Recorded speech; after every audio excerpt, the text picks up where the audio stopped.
exactly. Well, probably one person, but of course, eventually he gathered up a whole group of people that said that the Jews were responsible for the loss of World War One, and that they were now the enemy of the people.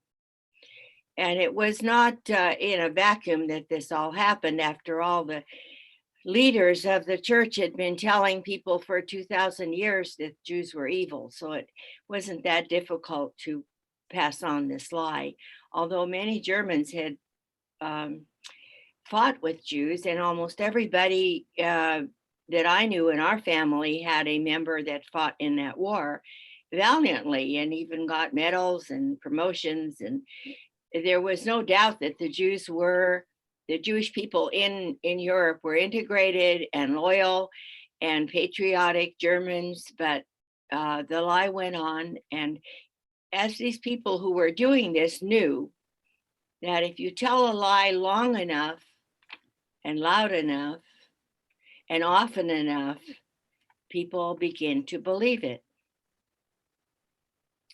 And given our situation in the United States right now, it's relevant to remember what a lie can do and what it did. So I'm here to talk about mostly about my books. My first book. Well, let me just put it this way: they're all about strong, brave, intelligent women who overcame terrible obstacles. Not alone, of course. There were certainly strong, intelligent men that were involved also. But for the time that they were doing this, it was unusual for women to be that involved in what they were doing. And they thrived after overcoming all of this, and went on to live satisfying lives.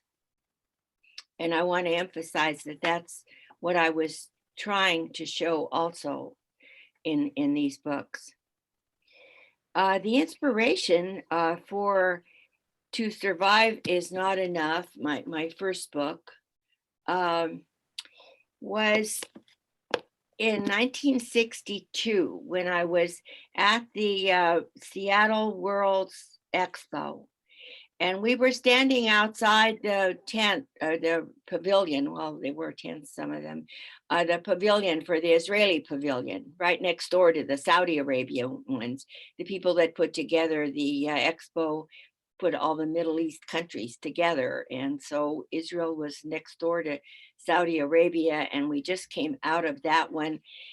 And there was a lady standing in front of the Israeli pavilion. So that I began to talk with. And in the course of our conversation, she mentioned or asked me if I knew who the Grand Mufti of Jerusalem was. And I told her that I knew about this very evil man, and that I was old enough to actually have heard some of his speeches, and that certainly were the instigator for a lot of the problems in the Middle East right now. And in that conversation, she began to tell me her story. I didn't have time to listen to as much of it as I would have liked to ask her more questions. I had 2 little kids with me and a hungry husband, and we had to move on.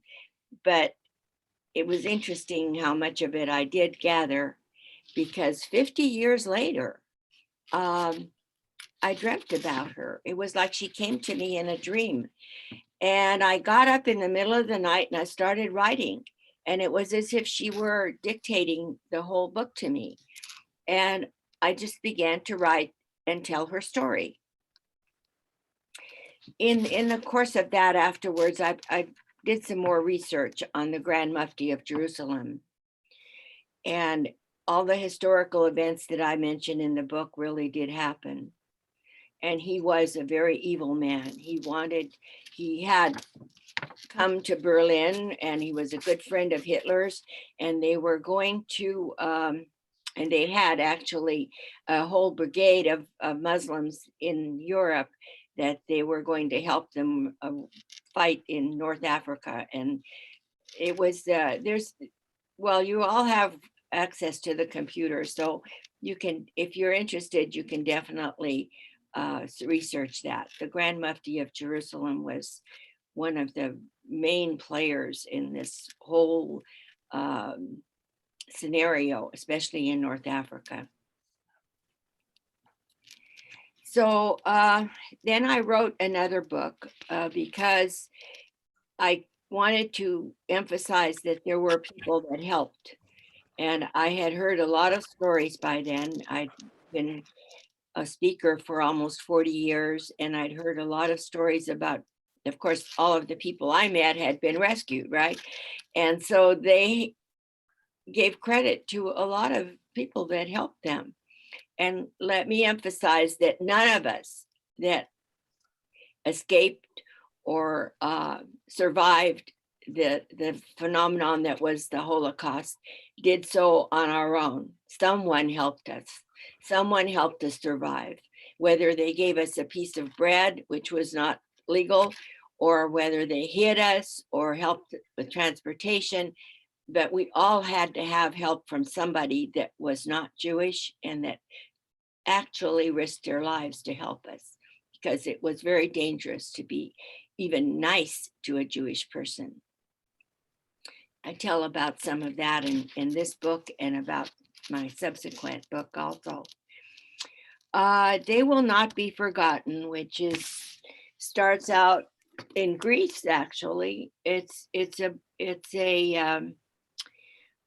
sweeping story because it starts out in Greece and it goes to Poland and Germany and winds up in Switzerland. And let's see, Poland, Greece, Poland, and Austria, Germany, Switzerland.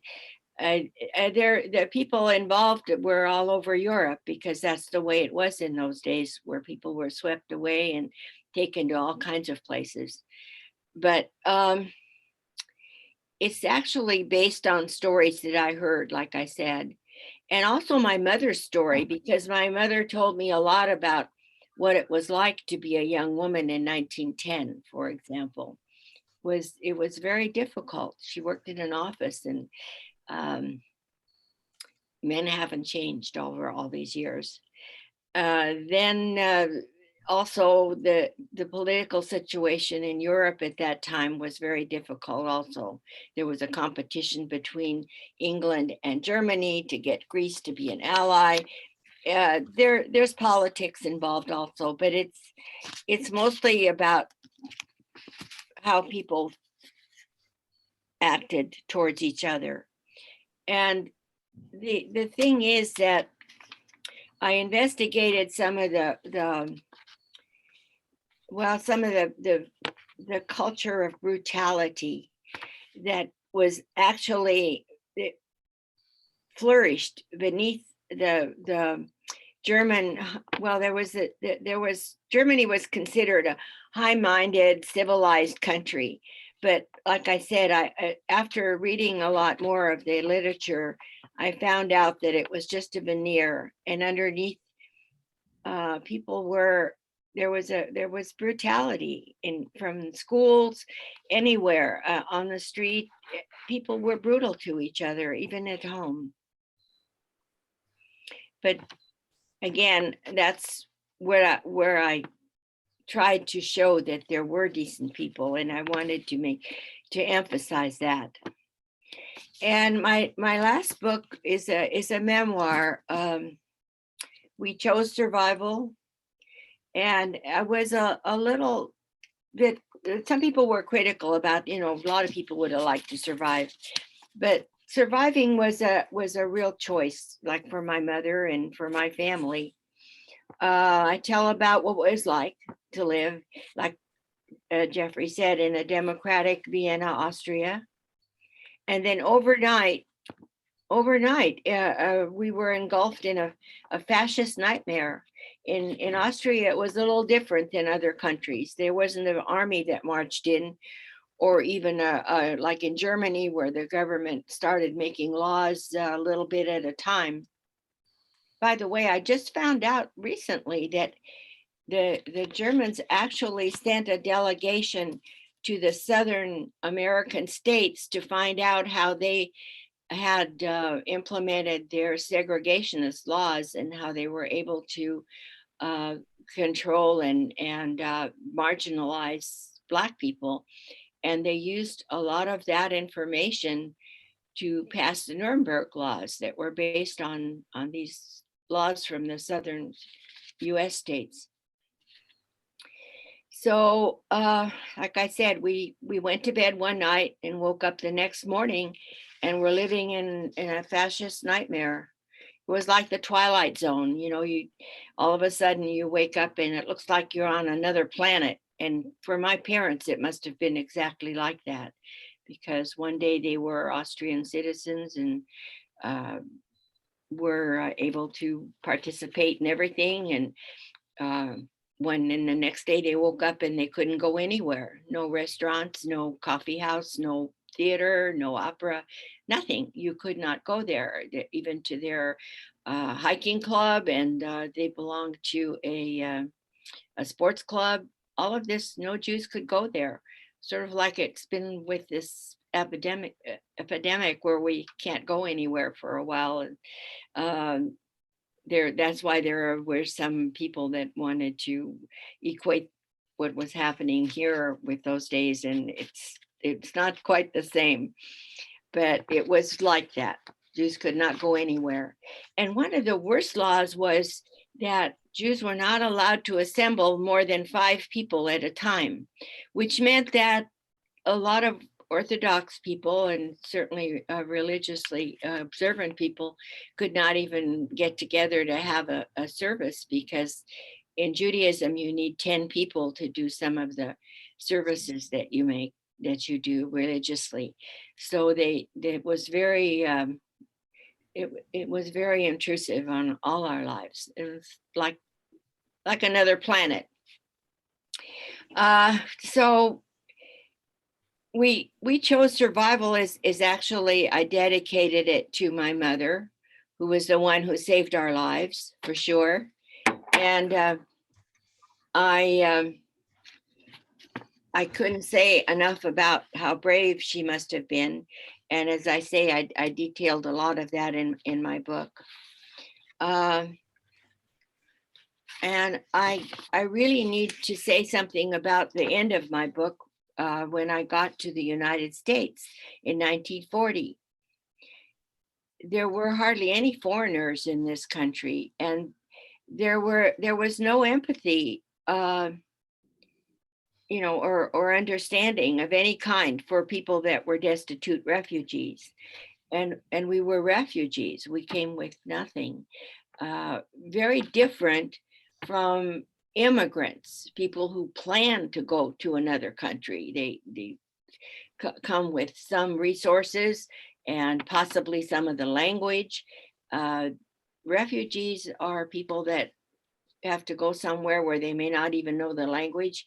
And when you don't know the culture, there's difficulties that I explain in the book, of course. And as I said, Jeffrey mentioned earlier, we were astounded by not just the poverty that we lived among, because we couldn't live in good neighborhoods.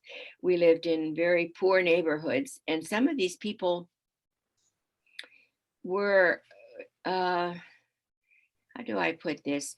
They didn't need to be poor. They just were not capable of functioning in society. They didn't know how to save money, and they didn't know how to allocate their funds in certain ways, like having a budget or something. Well, my mother was a bookkeeper and a secretary, so she always kept books, and we were very strict about where we spent stuff. But our neighbors were very poor. Sometimes kids had to take turns wearing shoes to go to school, and we were astounded that this was happening in America. It was very frightening. And then we ran into a lot of anti-Semitism, and became aware of the racial prejudice against Black people. And this was very hard to understand when we first came here.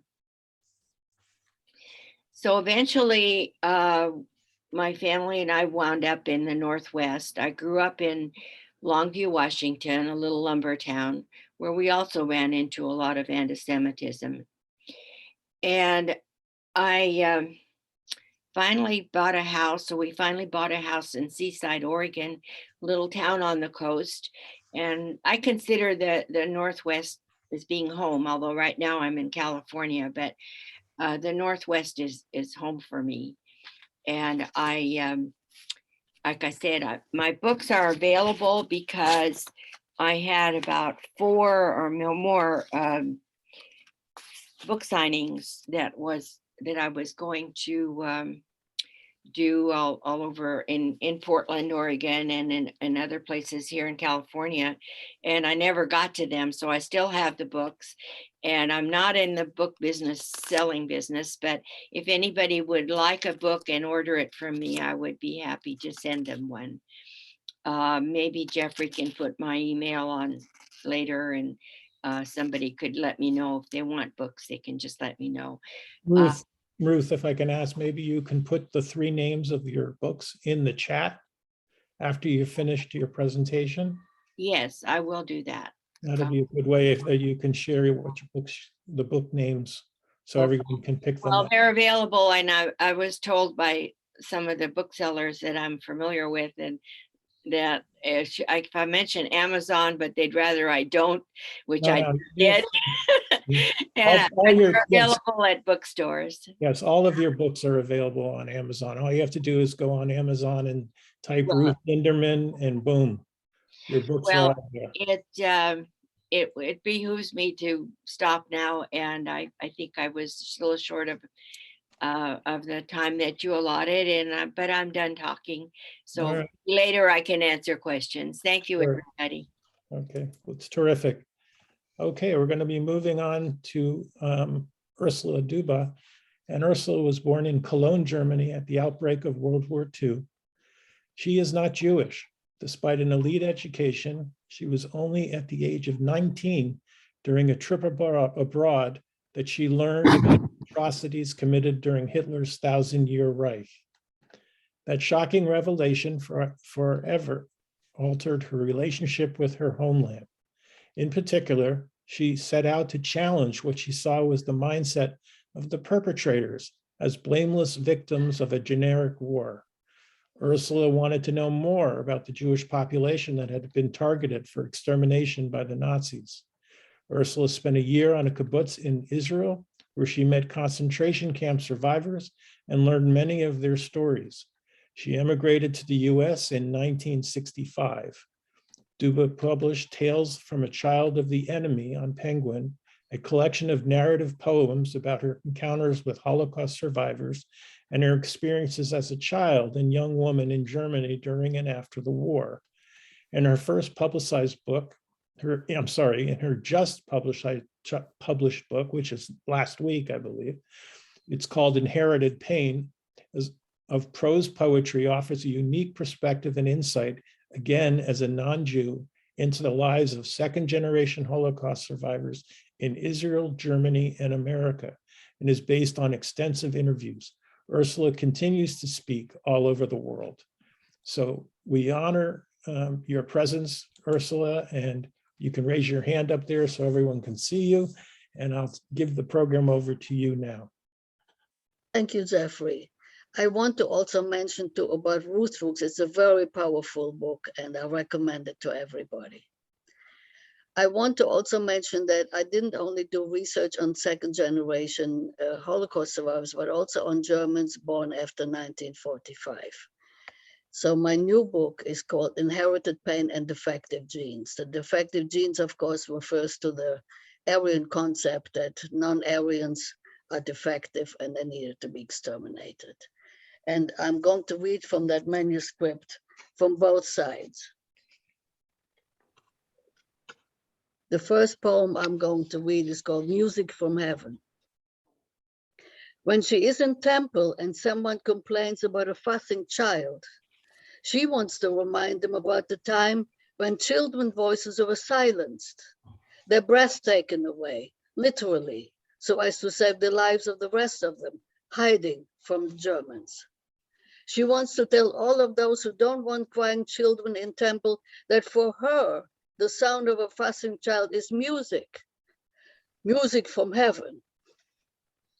If she wants to tell them a crying child, a crying Jewish child, makes her jubilant. She would like to get up in front of all of them and tell them, be glad. There's a Jewish child and it's alive. Listen to the music from heaven.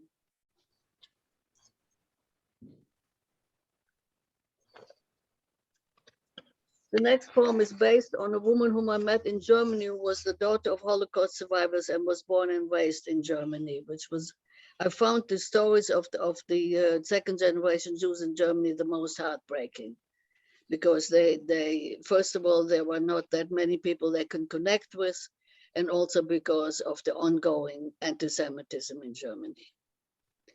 This one is called The Butterfly. What she remembers most as the only Jewish child in the small German town in southern Germany, where she grew up among Catholics, with the constant commands of her mother never to stick out, not to draw any attention to herself, to be twice as good as any other child, not to make any mistakes so nobody could ever blame her for anything. She couldn't behave like a normal child, be lively, rambunctious, disobedient and willful now and then, lest she would give cause for anti-Semitism, as her mother pointed out frequently and reminded her, after all, she wasn't just an average German girl, but the Jew Miriam living in post-Holocaust Germany. She was so afraid of being disobedient, of displeasing her mother, of displeasing anyone. She even called her mother at work to ask permission to watch something on television and abided by her decision, even though she was all by herself. She was so drilled to be obedient and well-behaved. She became the teacher's pet, which didn't help in making friends with her classmates. As a child, expected to be a model child, a model Jewish child, she felt cursed by the burden of having to stand in for all Jews and felt like a butterfly impaled on a pin behind glass, in a glass case.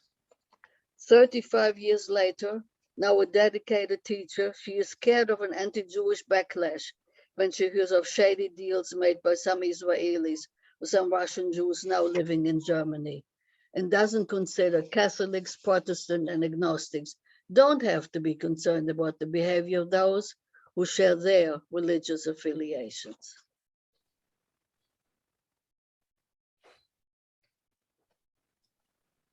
The next one is also from a Jew living in Germany,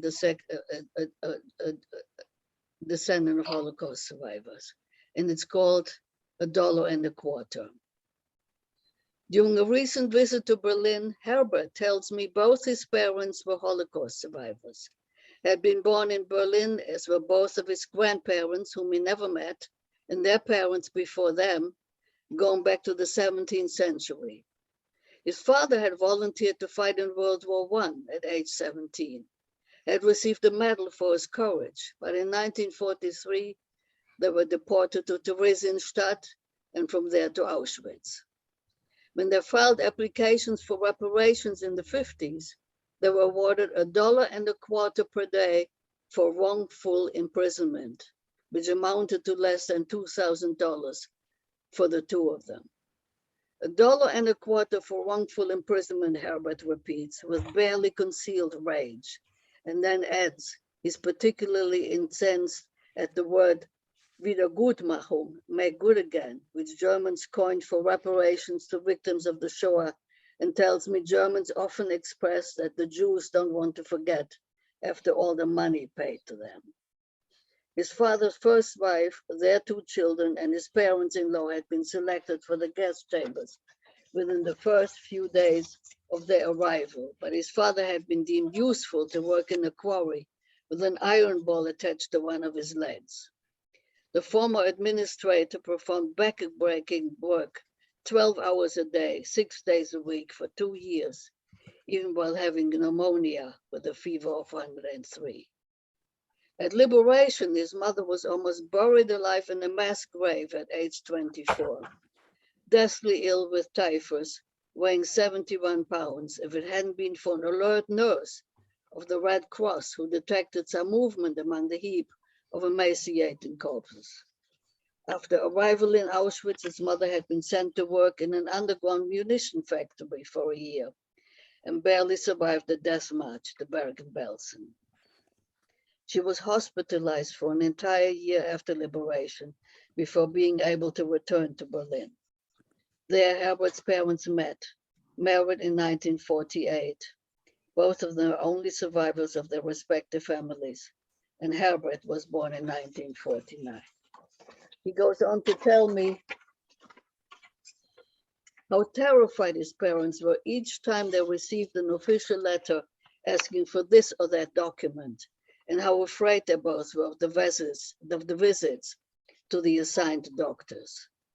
In addition, his father was awarded $1,250 for his household and personal possessions, based on the detailed list conscientiously filed by the Internal Revenue Service, which he had to provide before his transportation to Theresienstadt. This was by no means the replacement value of his father's possession, Herbert points out, but the assessed value of his possessions as of 1943. The word used furniture and used appliances played a key role in this assessment. His mother, who had been living with her parents before being transported to Auschwitz, was not awarded any compensation for her personal belongings, as the list compiled by her father clearly showed the furniture had all belonged to him. The fact that she would have been entitled to inherit these possessions did not count. There was no compensation for the slave labor, no compensation for the education his mother had been deprived of, no compensation for the loss of their families, no compensation for the emotional and physical suffering, nor were services provided to address the long-term psychological damage which plagued both of his parents for the rest of their lives.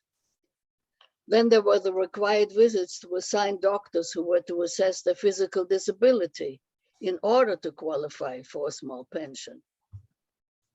Eventually, Herbert's father was declared unable to work, but his mother's disability was assessed at 0 until she appealed, succeeded to be examined by a different doctor who assessed the disability at 70%. To this day, Herbert wonders what the physician who refused to recognize his mother's disabilities had done during the Nazi regime, and what civil servants did during the 1,000-year Reich, who processed the victims' applications for reparation of the losses and suffering caused by fellow Germans. Herbert wonders how many of those civil servants had been members of the Nazi Party, how many had enthusiastically participated in creating a glorious nation for the master race by exterminating all those they considered inferior, how many of those had previously compiled lists of those who were gypsies, quarter Jews, half Jews, or full Jews. $1.25 per day for wrongful imprisonment, Herbert keeps saying to me on that fine spring day in Berlin, $1.25.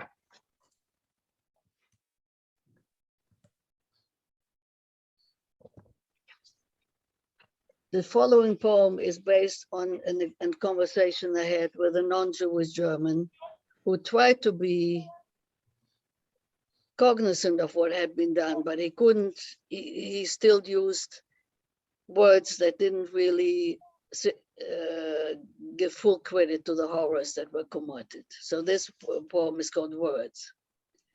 Bold letters on top of the page declare, this newsletter is dedicated to all those who perished in the Holocaust. The German Gentile now living in the US is proud of his efforts to pay homage to the victims of the Shoah on the anniversary of Kristallnacht. But I'm disturbed by the word perish in this dedication. It conjures up images of people dying in earthquakes, in a storm out on the open sea, in the hurricane, or a tornado. The word perish does not tell me about open ditches rapidly filling up with the corpses of innocent men, women, and children shot by members of the Einsatzgruppen and the Wehrmacht. It doesn't show me piles of emaciated bodies deliberately starved to death. It doesn't show me SS guards using victims for target practice. Nor does it display the twisted bodies of people who died at the hands of doctors who performed cruel experiments in the name of science. There were no gas chambers, crematoria, or perpetrators. Weren't Jews, Gypsies, and non-Aryans murdered? I asked the German man. Yes, of course, the victims of the Holocaust were murdered, he answers, taken aback by my question. But these words sound so aggressive, he adds with dismay. After several days of back and forth with the German man, he decides to delete the entire sentence on top of the newsletter, rather than using the word murdered in his dedication to the victims of the Shoah. While discussing this with several friends, we take note that a lengthy article in a leading magazine had recently informed us that most of the victims of the genocide in Rwanda had been hacked to death by their Hutu neighbors. No euphemisms here as to how these victims died. And on discussing the 3 million Cambodians who died in the killing fields, the language is quite clear. They were starved to death or were brutally murdered by the Khmer Rouge. On further probing, no one suggests that John F. Kennedy and Martin Luther King perished. Both were assassinated. A few weeks later, I asked a Holocaust survivor what words would properly describe the actions of which 6 million died. They were exterminated, he says, without hesitation.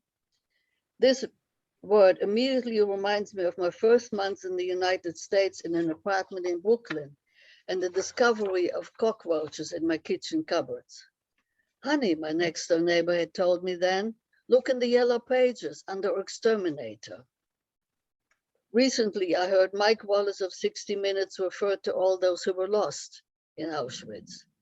The word lost reminds me of my fear of getting lost in foreign cities on my travels abroad, when even maps were of limited value in those countries, which use different alphabets. The word also calls up images of thick forests where hapless travelers get lost. And I'm reminded of the story of Hansel and Gretel, which used to make me appreciate the safety of our cramped house when I was a child. What with the twice-a-day roll calls and the meticulous record-keeping by German and Austrian concentration camps commanders, the chances of being lost in Auschwitz or any other concentration camp were very slim, my friend Dalia explains to me, whose mother was gassed on the first day of their arrival in Birkenau.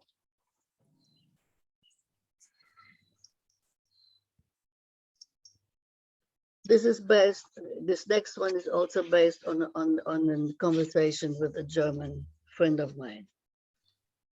During a brisk walk along the shoreline, Werner tells me how devastated he was when classmates called him a Nazi during the Eichmann trial in their new home in Chicago, in which they had immigrated in the early 50s from their hometown in North Germany.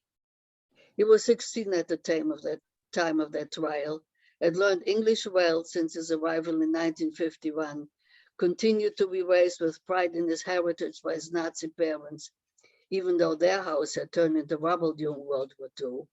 2 uncles had died at the Eastern Front, one in captivity in Russia after the war, and there was nothing left of the family business which had supplied blankets to the war effort.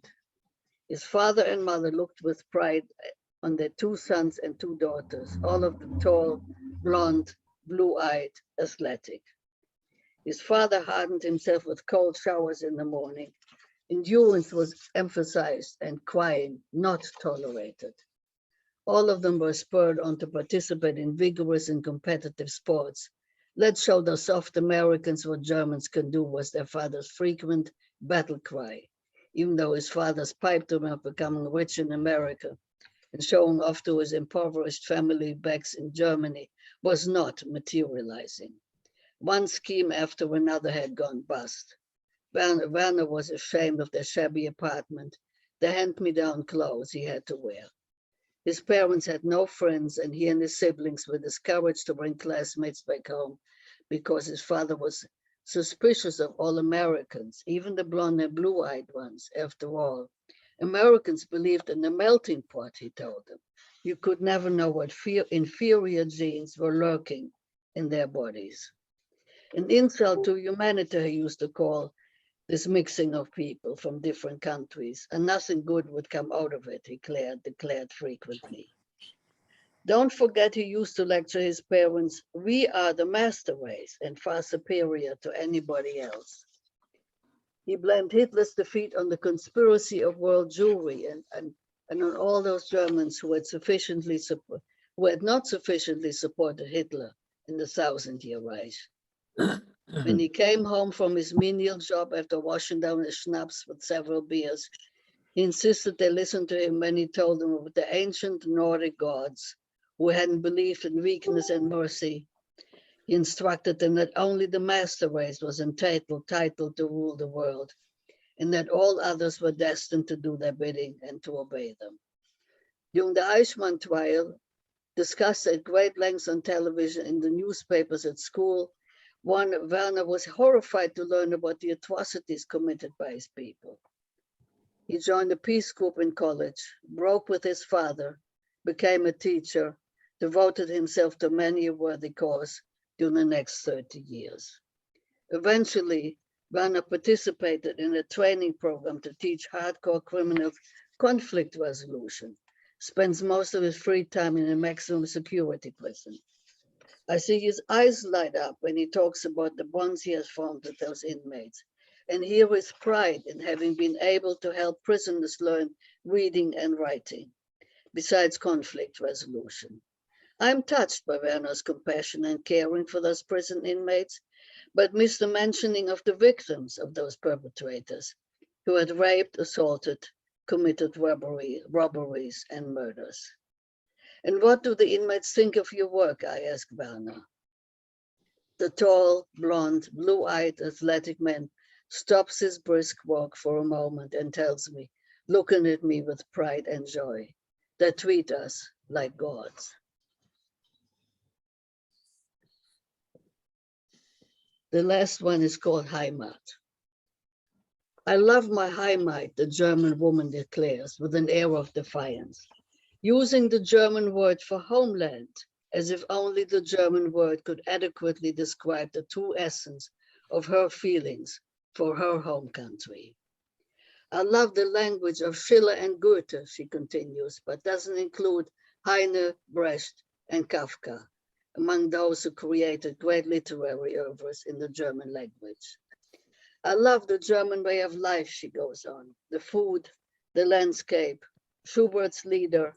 I feel comfortable in Germany like in no other country. I look at my compatriot in her impeccably tailored blazer, the neatly creased flannel slacks, the silk blouse, the fine shoes, all understated elegance. I look at her face, jaw squarely set, framed by an expensive haircut, the hair blonde, the eyes blue, the makeup discreet, face and figure products of a life of privilege and discipline, an officer's daughter. I remember the first time I went back to Germany after an absence of 7 years. I remember the train ride along the River Rhine. I remember the small towns and villages nestled along the river, the sheer beauty breaking my heart, tears sweeping down my face. My little daughters upset at seeing me cry. Mommy, what's wrong? Please don't be upset. The love for my homeland is mixed with bitterness, fear, apprehension, sometimes downright anxiety. I don't identify myself to fellow citizens as one of them at airports and on planes and stick to my adopted language. Because I don't want to hear yet another story of Germans complaining about being treated poorly when traveling abroad. I don't want to hear the bombing of Dresden being repeated again and again without the bombing of Stalingrad being mentioned and the 70,000 civilians incinerated in one night of firebombing by the German Luftwaffe. I don't want to hear about the world beating down on Germany. I don't want to hear Germans outraged at the world press daring to criticize their chancellor for honoring the SS at Bitburg and his absence at the inauguration of the US Holocaust Memorial Museum because he had had a bad cold that day. The only European statement not present. What do you expect from newspapers mostly owned by Jews, I'm told reproachfully. But most of all, I'm apprehensive about the emotional turmoil my presence seems to create within my own family. My 6 siblings and me, raised by a staunch anti-Hitler father, my siblings' spouses, about whose families I know nothing, my 11 grown-up nieces and nephews, all perfectly decent, caring, honest people, devoted to social justice, many a worthy cause. They were an edge around me, defensive, decidedly unhappy about my writing, lecturing, and research. The latter is called snooping, digging for dirt. What makes you a Holocaust expert, my oldest nephew wants to know, distinct disapproval in his voice, but refuses to read my first book, telling me he's bored by its content. Tales of lies, one brother declares about the same book. We too processed it, the sister-in-law defiantly tells me out of the blue, the it referring to the Holocaust. You are motivated by the desire to find dirt, one of my nieces tells me in response to an essay I've written analyzing the legacy of Nazi Germany. And when I ask an older cousin what he remembers about the war one late evening, since my memories are those of a small child, his wife, who had gone to bed early, storms into the living room in a nightshirt, hair disheveled, red in the face, screams at the top of her lungs, "You are nothing but trouble. There will be no questions asked, and there will be no talk in this house about World War II, the Nazis, the Holocaust." When I tell a brother of mine how shocked I was to find out that our much esteemed and beloved Uncle Heinrich, a much revered country doctor, had been a member of the SS, he asks suspiciously. "How do you know?" "His son told me," I reply. "He must have joined in order to protect his family," my brother declares, without missing a beat. Obviously, a perfectly good reason for our uncle's membership in this criminal association, even though records clearly show Uncle Heinrich joined the Nazi Party in May of 1933 and had been a member of the SA even before that. There was a sweetness in the German landscape. The villages are huddled together in protective clusters. Small towns are neatly arranged around the Rathaus. Big cities exude an exciting air of sophistication. Stores are full of the finest merchandise from all over the world. But between the sweetness, the gleaming prosperity, the astounding accomplishments of these old civilizations, I feel the ghosts of perpetrators, the ghosts of victims. Listening to the German woman describe her Heimat, I can't help but think of all those who had called Germany their homeland too for hundreds of years, had fought in World War I, had contributed to the scientific and cultural enrichment of their country, but were stripped of their German citizenship during the Hitler regime. I wonder what memories are conjured up when they see pictures of ancient German towns, fairy tale-like, nestled in valleys and along riverbanks, and when they hear the language of their lullabies, the language of Schiller, Goethe, Heine, Kafka, the language of the Nuremberg race laws, their Heimat, the homeland of their childhood, the homeland of those who forced them into emigration, the homeland of those who murdered their relatives. Thank you very much.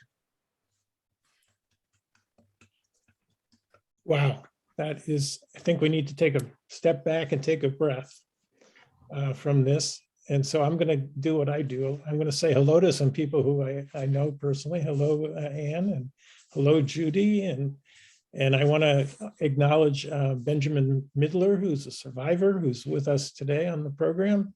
Benjamin, if you want to unmute yourself and say hello, you'll pop up to the first screen so we can say hello. We'll take a quick few second break because I think that was a very, very powerful presentation that you've presented, Ursula, and I'm so honored to have you with us as a member of the group and to be presenting here today.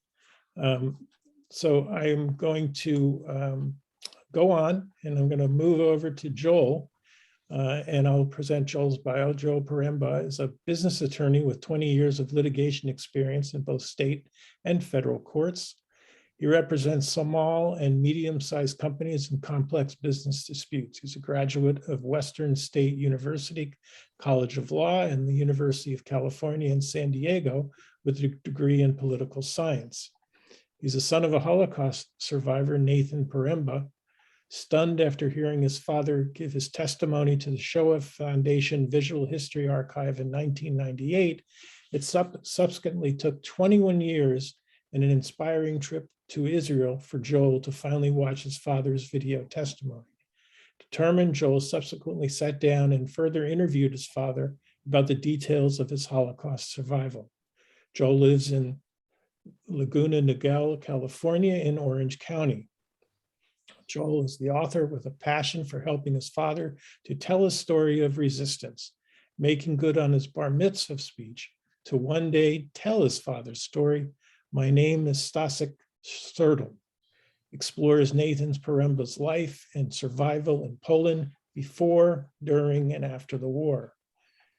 So I'm going to turn the program over to you, Joel, and please take it away. Thank you, Jeffrey, and thank you, Dr. Schrader, for having me on this morning to share some of my father's story with all of you. Before we started to record, Dr. Schrader was talking about trauma that's been unfortunately heaped on second and third generation survivors.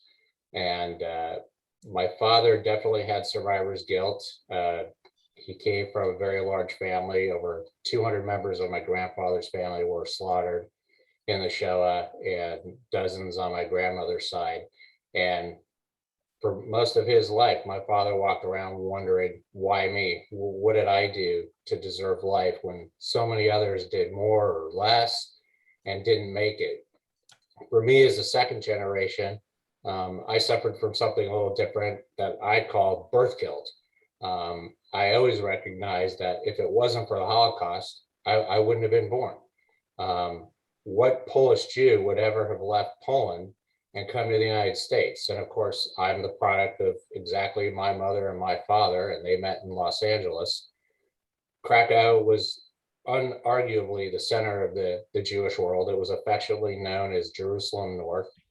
And as I say, without the Holocaust, my father wouldn't have come to the United States and I wouldn't have been born. Very difficult things to grapple with. However, after I took my very first Israel trip in 2018, the flood banks were broken and I was finally able to come back. And after 21 years, finally sit down and watch my father's USC Shoah Foundation video testimony. For 31 years, my father would not talk about the Holocaust in the house. He couldn't, he wouldn't, it was just too much. I tried over those decades to try to get him to talk, but he just wouldn't. When we saw Schindler's List at the end of 1993 in limited release, for the very first time ever, he revealed something personal. He said, I used to sneak in and out under cover of the Schindler Jews, in and out of the Krakow ghetto. That was new information, but my father had nothing to add to that, and he couldn't be baited into talking about anything more. After I had my Israel trip in 2018, I came back and I was determined to finally watch that video, which I did. And then I sat down and I interviewed him further and then wrote the book detailing his resistance and resilience story. When my father gave his interview in 1998, I peered out and I heard two particular things that I'd never heard before. And that is the reason why for 21 years I refused to watch the video. I heard my father detail how his youngest sister was collected by the Gestapo and tortured psychologically, physically. She had false papers just like my father did at that point during the Holocaust. And to hear my father emote on that was very difficult to hear. And then the worst thing I've ever heard in my life was him explaining how he said goodbye to his mother when he was 12 years old. He didn't know that would be the last time that he would see her. But he detailed the story on how he decided he was going to leave right before his town, Velichka, was liquidated and sent to Belzec. My father had a sixth sense about knowing when to run and when to hide. And something came over him right before the deportation orders came out. And he told his mother, "I want to live, I'm leaving." To hear him describe that was horrifying for me, because I had never heard my father break down like that. So after hearing the story about the Gestapo torturing my aunt and how he said goodbye to his mother at the age of 12, I shut down. And even though after the interview, my father was able to talk to people about his experience and his survival, I was paralyzed. I could not do it with him.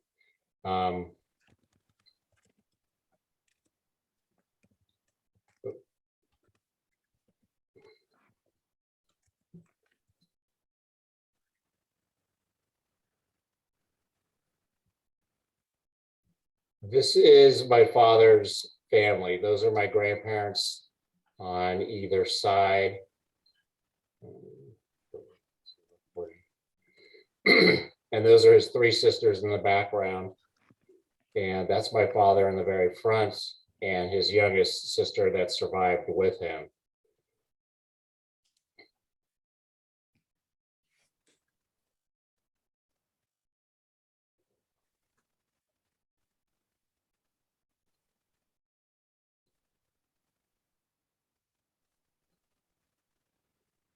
My dad's town, Velichka, is located 8 miles southeast of Krakow, and it was known for being a salt mine. Having trouble getting this up.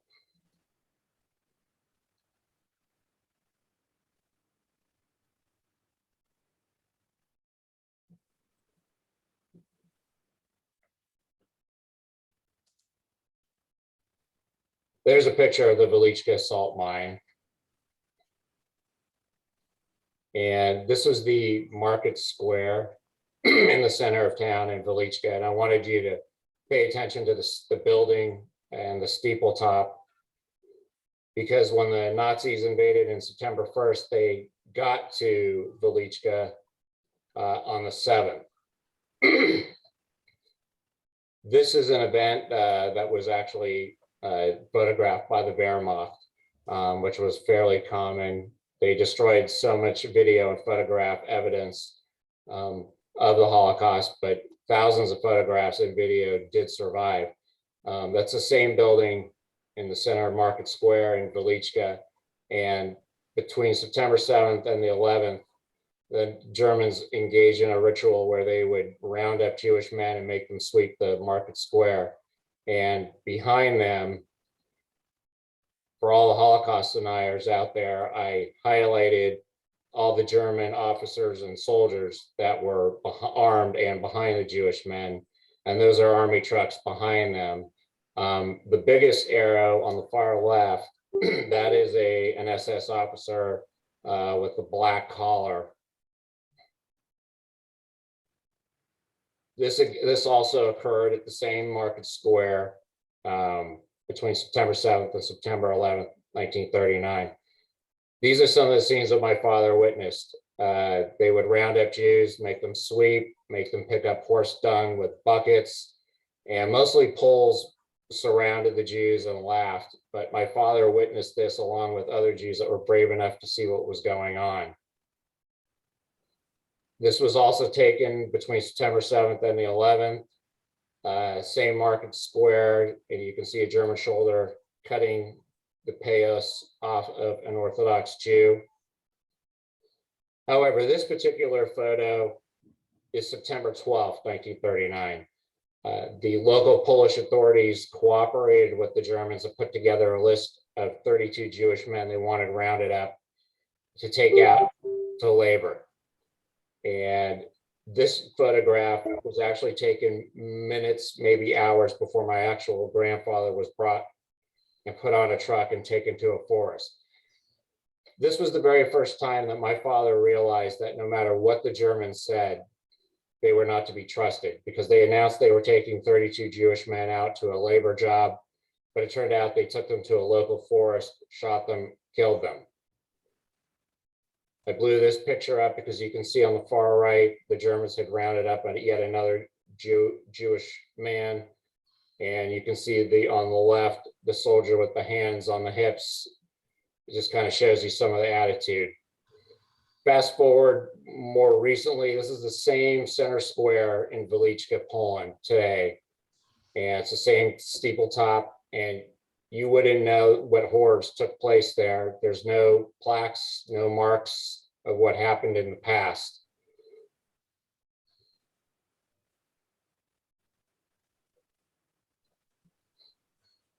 So there were three events that marked my father's ability to survive.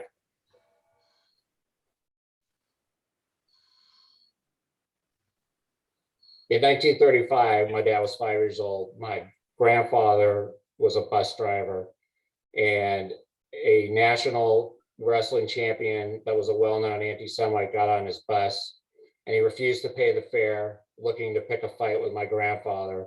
He refused to pay the fare, and my grandfather challenged him to a fight. They both got off the bus. They had a huge fight. My grandfather was probably the victor, and the city suspended and then eventually revoked my grandfather's license. So they took away his livelihood, and they printed a story saying that my grandfather was the aggressor and made no mention of the anti-Semitic remarks that the wrestler had made. A year later, my father had been enrolled in public school. The local cheder would not take him because he was small. And my grandmother didn't want to wait a year for him to get bigger. So she enrolled him in public school. And in that public school, everyone knew that my father was the only Jew. He was constantly ridiculed, assaulted, picked on. And without telling anyone, my father figured out that if he gave away his lunch money to the biggest bully in the class, maybe he could use him to enforce leaving him alone. And that's exactly what happened. And it was really the first evidence of my father being able to problem solve on his own. 3 years later, my dad was 9 years old. It was May 1939. Kristallnacht had already happened in Germany less than a year earlier. And for whatever reason, on this particular May Day, the city of Wieliczka sanctioned a banner and placard day where anti-Semitic banners were put up on Jewish synagogues, storefronts, and were draped across the street from one light pole to another. My father saw them going up, and my grandfather said, "Come with me, we're going to start pulling them down." My grandfather waited for everyone to be in church on that particular Sunday. Some of the signs read, "Jews are Christ killers, Jews eat Christian children, Jews leave Poland now, Jews are not Poles, Jews are cancer." My grandfather went around tearing them down one by one. A local police officer begged him not to do it because he said, "You're going to be lynched when church is out." But when the Christian Poles poured out in the streets and they saw my grandfather tearing the signs down, they were actually stunned and applauded him. And there was no repercussions whatsoever, at least at that point. So between the wrestling incident and the assaults in public school and my father watching his father confront anti-Semitism, this was the DNA that my father grew up with.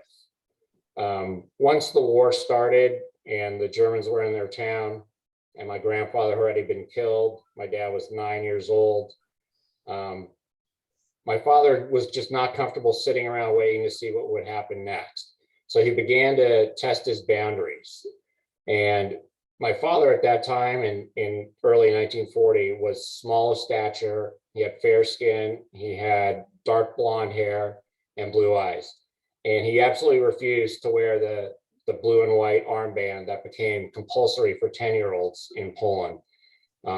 He felt he could sneak around and not be noticed. And part of the reason was because with Germans occupying Poland, many Jews fled Warsaw to Krakow. Many Jews from Krakow fled south, and the population of Wieliczka doubled overnight.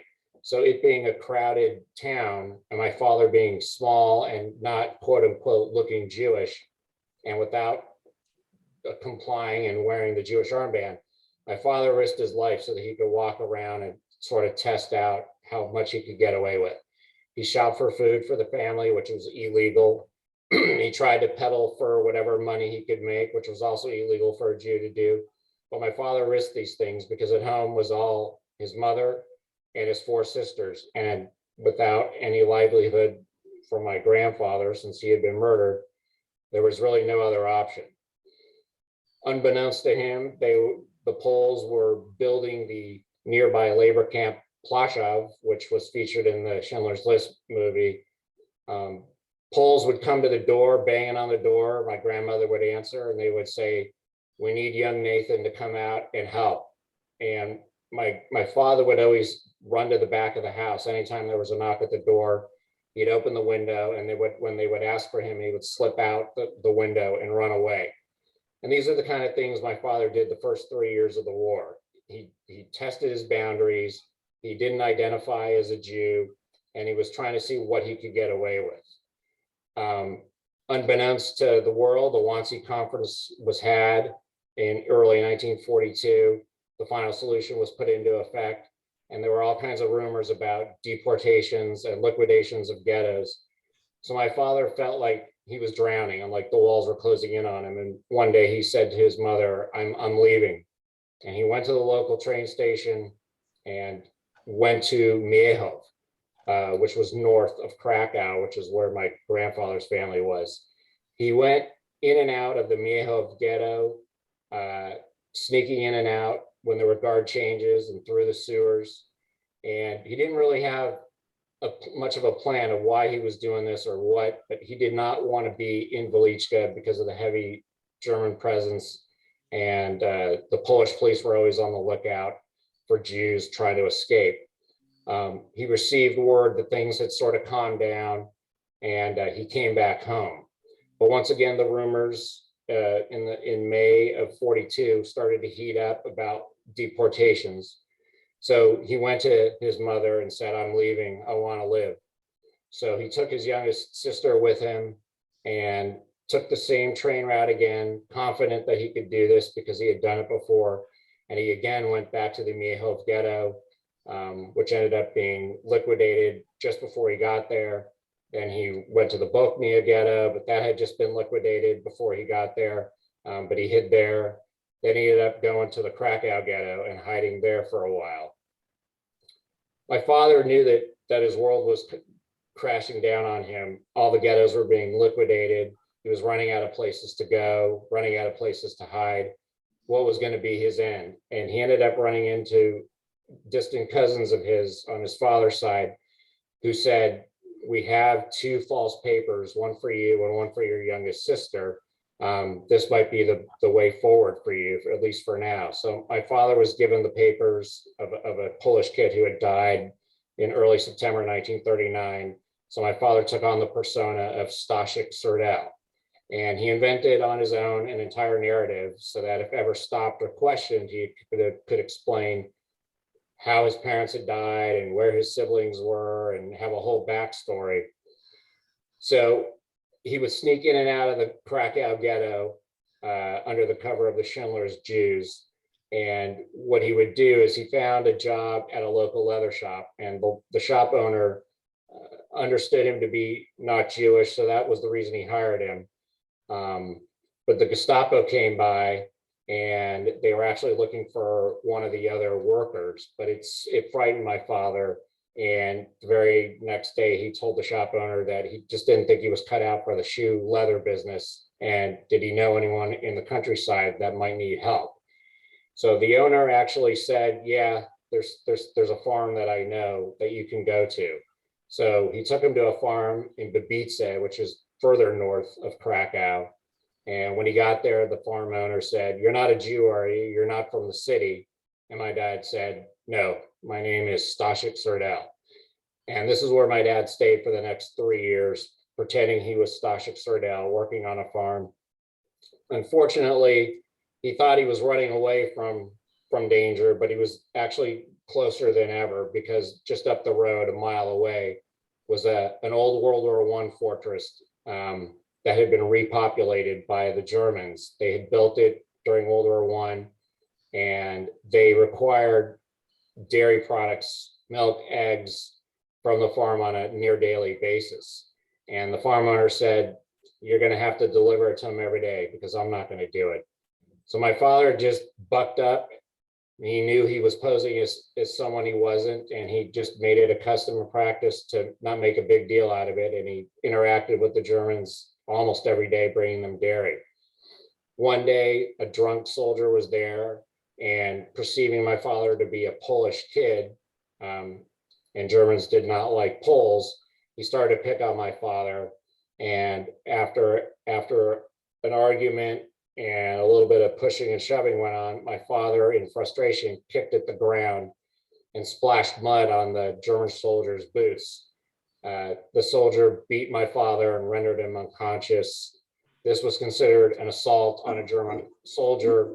So the next thing my father knew is he was on a train. He woke up and he was being sent to Bergen-Belsen as a prisoner of war at that point in the war. That's where he stayed, peeling potatoes. The farm owner was not able to, he was a drunk and he wasn't able to put out the dairy products like my father had been doing.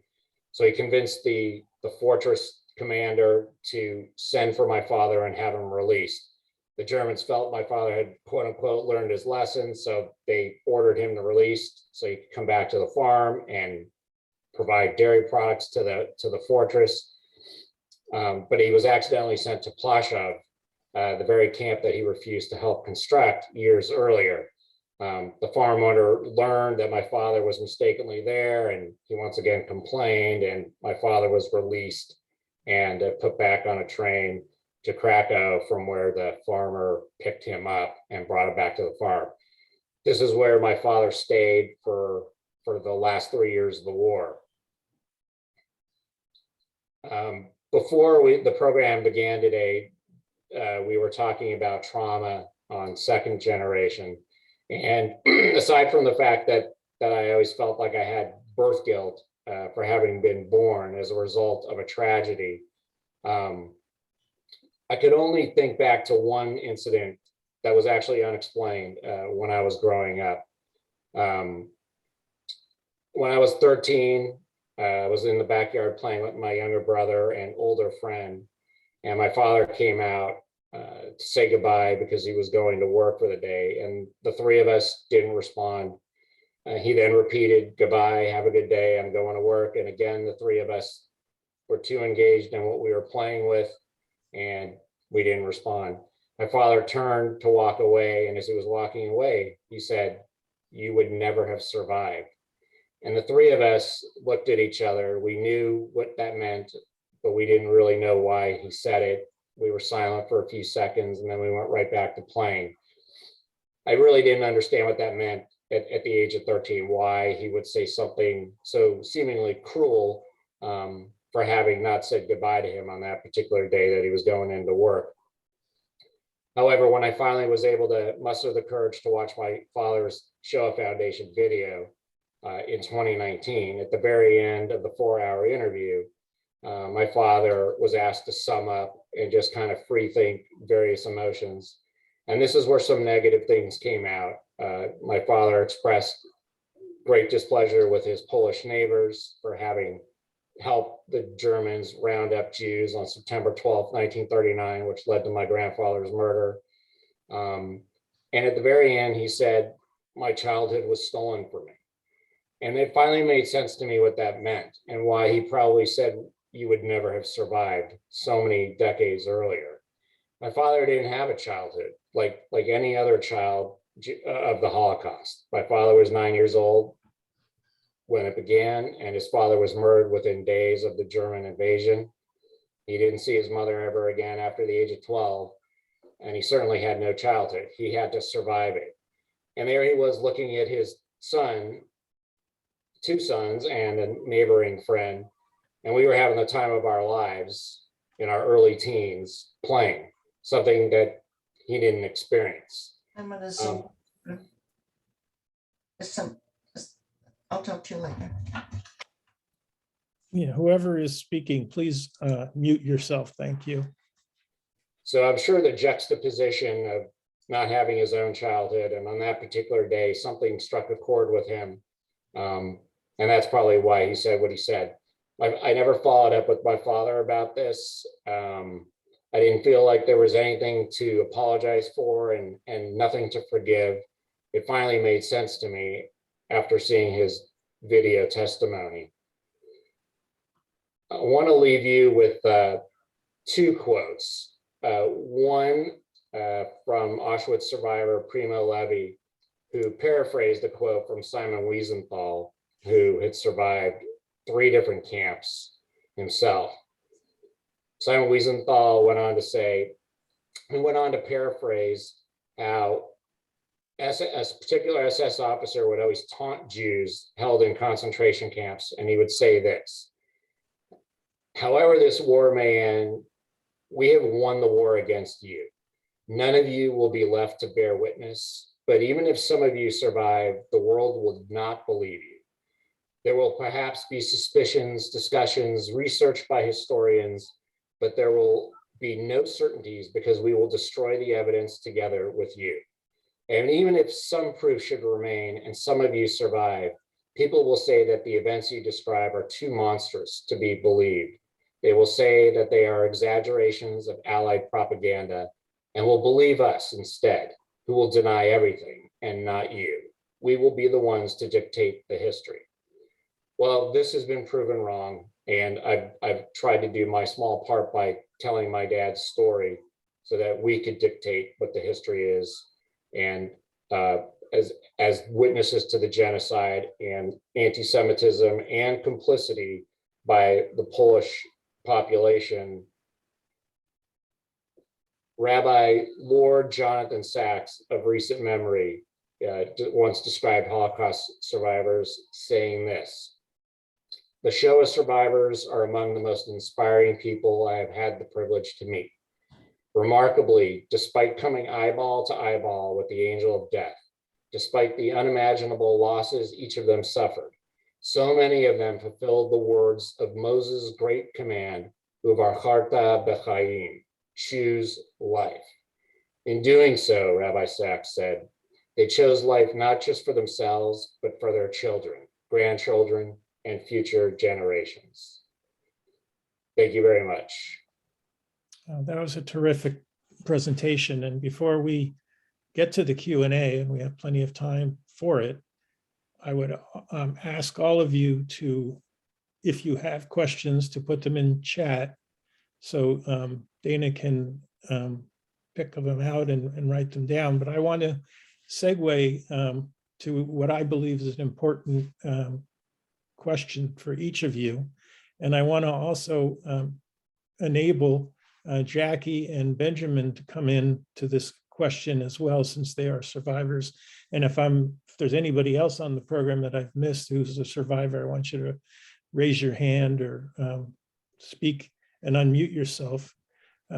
Terrific. Okay, I'm gonna, and then Zelda up there, I want to acknowledge Zelda. Thank you for coming on board with us today. And I'm hoping that you're appreciating the program. So my question for each of you, the program I entitled is Coming Out of Darkness into Light. So I would ask Ruth, tell me a little bit about how you found your spouse and how you build successfully your family. And that's the question I'll ask each of you to answer. You have to make sure you're unmuted. Yeah, I just checked that. Well, let me see. As I said, we got to America and we got to Portland, Oregon, and my husband's family had escaped from Germany to Shanghai, and they came from, after 9 years, they arrived in Portland. And I had an uncle, my father's brother, who also survived and spent many years in Sweden. And right after the war, he was able to come to America. My uncle and his wife were very social people. My parents were not. My mother's heart was broken, and it turned to stone. My father's heart was broken, but he was a little bit softer about it. But my uncle was able to function like a normal person, and they joined a friendship club. And I think Manfred and Fred and I got set up because my uncle and my father-in-law both worked for Dornbecker Furniture Refinishing Company when they first got here. And they met and they talked. And I have a feeling that they set us up and made me come to a dance. Well, I was 15, by the way, and in high school and not really ready to meet anybody to marry. But that's how people functioned in those days. And they introduced us and made sure that we got together. Fred probably helped in some of that. I was totally innocent about it. He asked me for a date and I went out with him and I found out he was in his 20s. And I was, like I said, I was 15, had just turned 16 and really had not thought about being being somebody else's wife or something. But long story short, as we were just talking about, Joel, Fred and I were never children. So when we got married and I was barely 18, I had not been a child either. Neither one of us had what you call a childhood. So we fell in love, and he was a very astute businessman, learned how to repair radios in Ort School in Shanghai. And he wound up buying a radio store. I mean, a store that did with electronics. We finally wound up doing videos and all kinds of sound equipment. Still in business, Fred Sound of Music in Portland, Oregon. Our son is carrying on 50 years of being in business. How many children do you have? We had 3 children. We lived in, like I said, we lived in Portland. We moved to several houses as we worked our way up the hill. And it was, how do I put this? It was a love affair, and our parents did not approve of each other's choice after all, because we were Austrian and they were German. And my mother-in-law felt that we were kind of working people beneath their aristocratic German family. But we were in love and we didn't really listen. And the predictions didn't come true. We stayed together for 56 years. He passed away with Alzheimer's.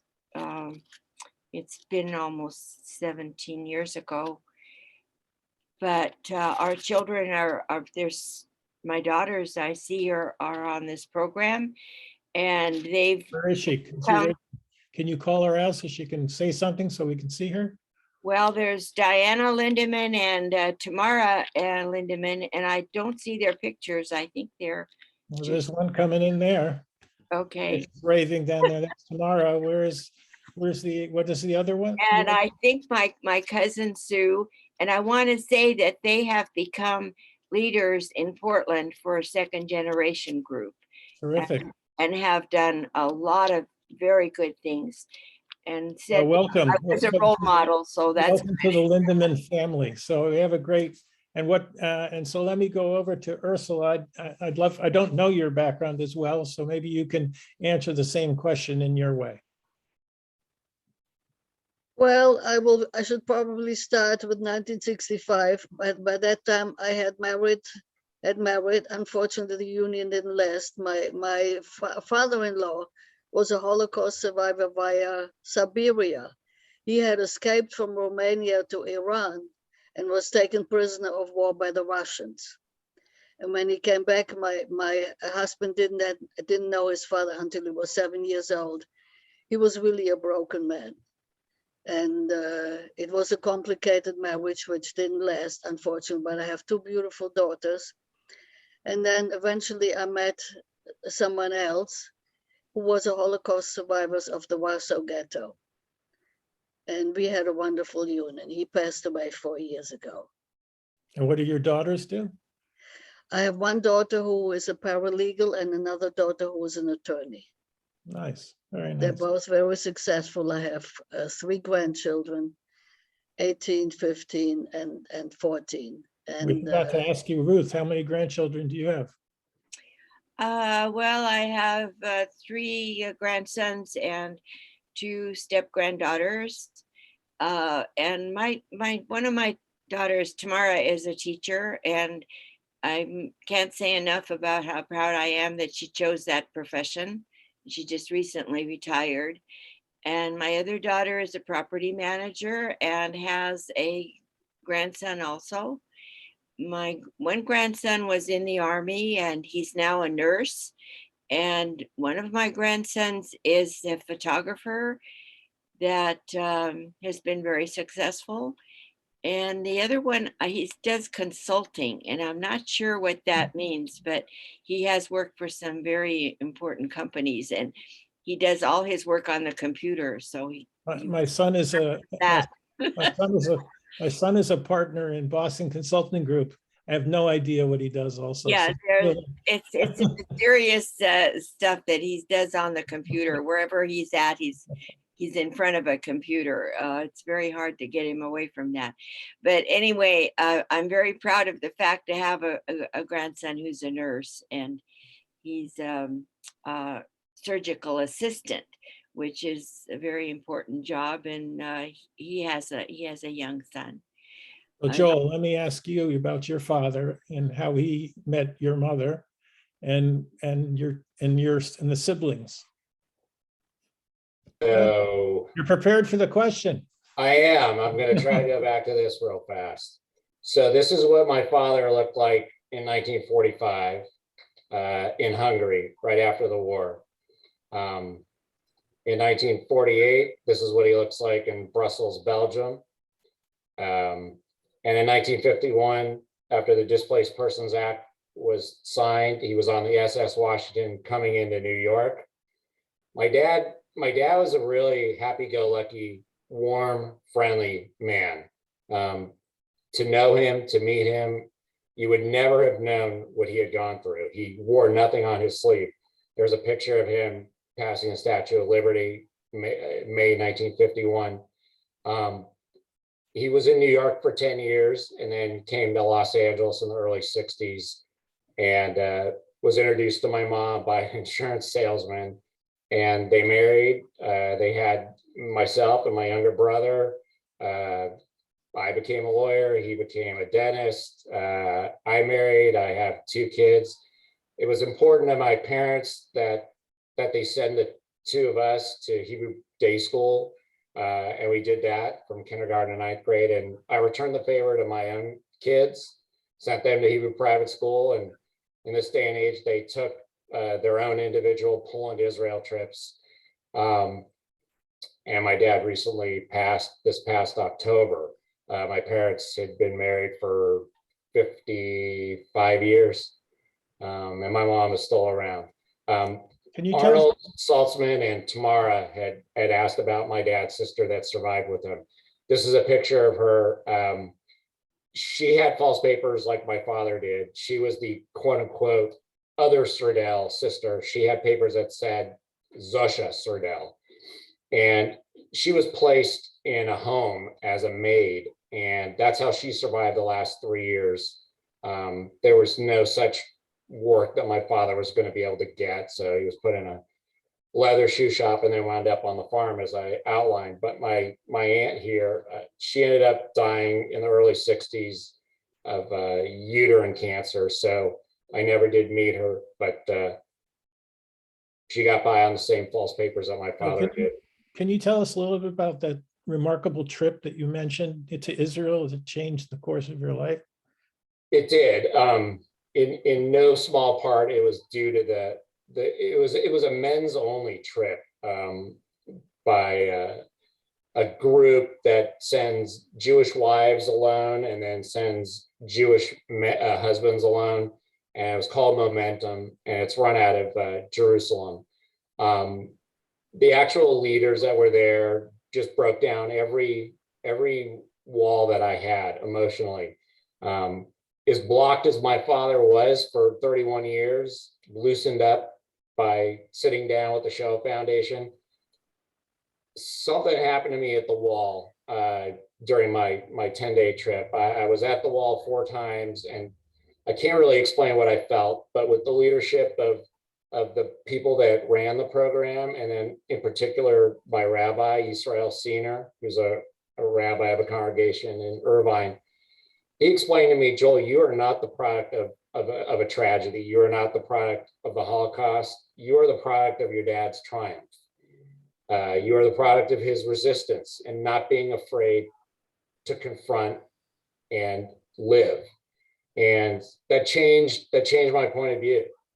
And it was still difficult to sit down and watch the video testimony and then sit down and talk to my father, but I felt I was running out of time, and it turned out I was, and no more excuses, and just faced it. Nice. So I'll ask Zelda if you would like to contribute how you met your spouse and how you, tell us a little about your family. Well, I'm a child survivor of the Holocaust out of Poland, which is Ukraine now.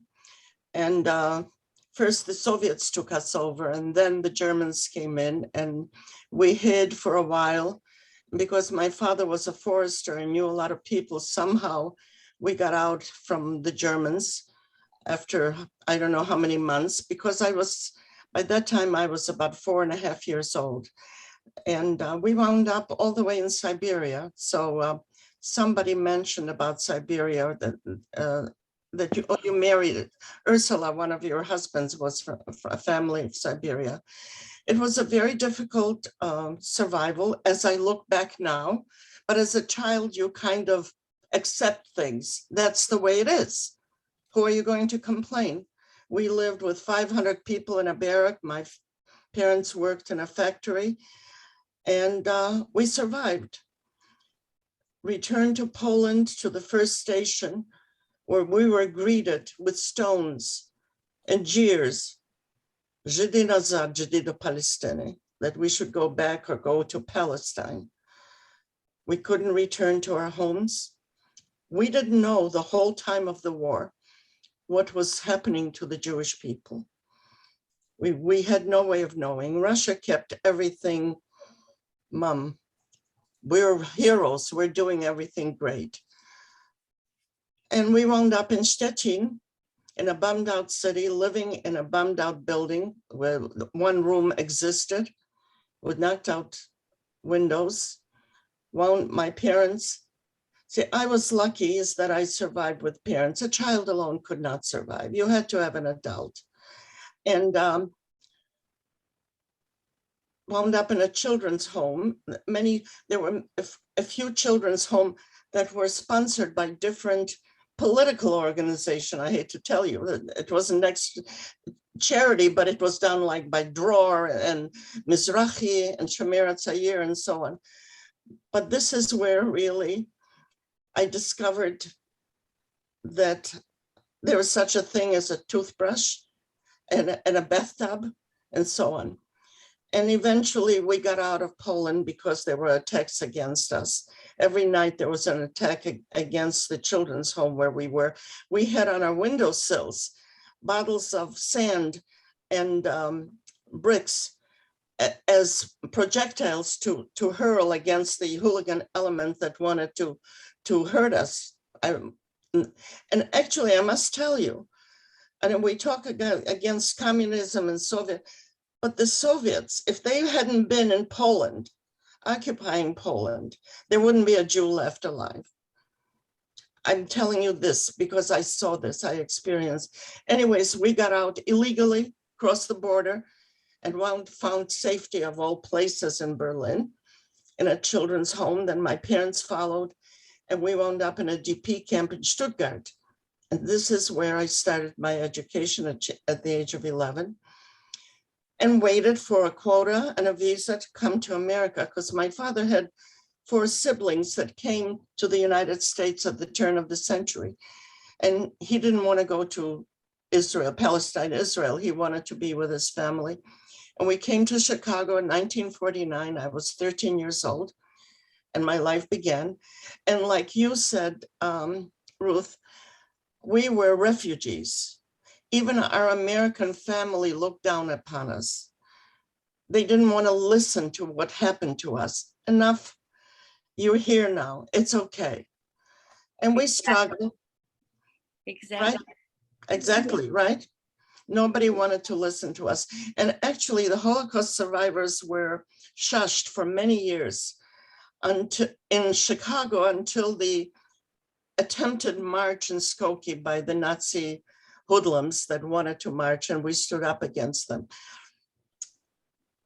And I continued my life, high school, a little bit of college, got married young to my wonderful husband that I lost last year for 66 years.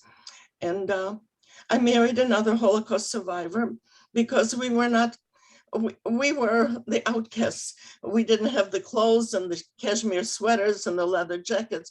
And we kind of had, also we were so much more mature. What we have seen and done in our lives could not compare to a 13-year-old child in America. What did you do for a living? What was your business? How can you Well, tell us about your children? Okay, my older daughter is a teacher in Indianapolis, and she teaches math and science at a school for the blind. And my younger daughter, unfortunately, dealt with a tragedy in her life. Her husband had Alzheimer's for 7 years, and he died 3 years ago. So she's working virtually at home, doing sales and so on. And I have 2 granddaughters, one in Indiana and one is here, who's a high school student.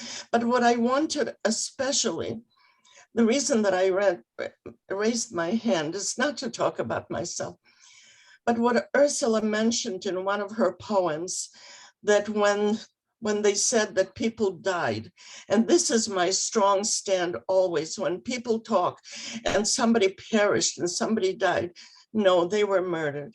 But also think about it. It wasn't just, here I am, murder. They suffered. Recently, I edited 2 books from a professor in Kiev, 135 stories. What happened to them till they were marched to the pits to be killed. It's a tragedy that we have to know. We have to know this.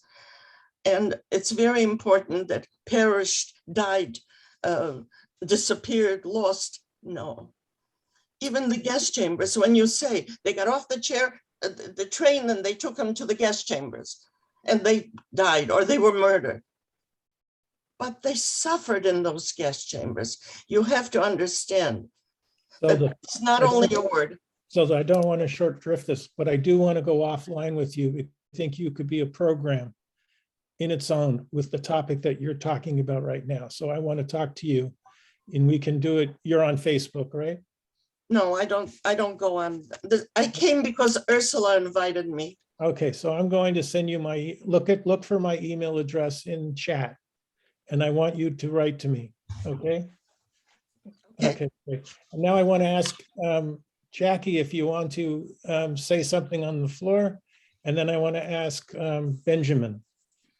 Okay, well, with me, it sounds completely different. I was very young, I have to tell you, and my life started very, very, very fortunate. Growing up in North London, very Jewish area, and all of a sudden I was going to my first school, my primary school, and a kid came up to me. I was about 6 years old then, and he said to me, "Jack, I don't know if you know, but you're adopted." I said, "Yeah, okay." And I went to my parents. They were shocked that I heard it from a a guy in school, and lo and behold, they eventually came clean and said I was adopted. I got actually 3 major revelations to me. So I'll start off again back to where I actually started. Now I'll tell you why I didn't know what he was talking about, because I was born in Vienna almost 2 weeks before 1942. And so at 9 months old, I was put into a camp found me in an orphanage in Vienna by the Gestapo and sent to Theresienstadt, where I stayed there for 2 years, 8 months as a baby. And that's basically but what I'm trying to tell you, the second information I got was from my adopted grandmother, who said to me, Jackie, I don't know if you know, but you're Austrian. And I thought she was out of cotton picking mind. Went to my parents, my adopted parents, who were very loving. They lavished me with everything. They were very reluctant to tell me my past. And they told me, they eventually came clean and said, you're Austrian. And the final bombshell was just when I was about to get married in London and in England. You have to get married in a synagogue. I had to declare I was Jewish. And so eventually my mother apparently had the papers to prove I was Jewish. My mother also was born in Vienna, and my mother, adopted mother, came up after a long time of saying, I have no papers, but eventually said, if you don't present the papers, he's not getting married in a synagogue. She went to the safe deposit box she had in a big safety deposit box, and that's where the papers to prove I was Jewish. And that's at 21, I found out I was in a camp for 2 years, 8 months in Theresienstadt. The so-called good camp, the camp that propaganda camp, well, only sadly 33,000 people died from disease, hunger, and some got shot. And most of them went from Theresienstadt to Auschwitz, which was about 140,000, went from Theresienstadt, and there was 15,000 children from my camp that went to Auschwitz and were murdered straight away. So, you know, as I say, I had basically a North London upbringing, had virtually no knowledge of my background until these 3 major revelations come to me. And besides that, I must tell you, I've had a terrific life. I married the girl I saw. She was beautiful. She's been wonderful. I've been married 58 years. I've got 2 daughters, 3 grandchildren. And basically, I've had a wonderful life.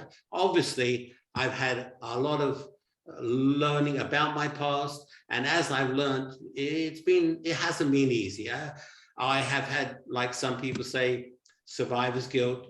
Why did 15,000 children from my camps go to their death? And I, just as a baby of 9 months old, I mean, get your head around that. You know, I'm in what's called the baby ward, and 6 of us eventually were flown over via Prague, from Prague airport up to Windermere. There was a program you may have seen in the States called the Windermere Children.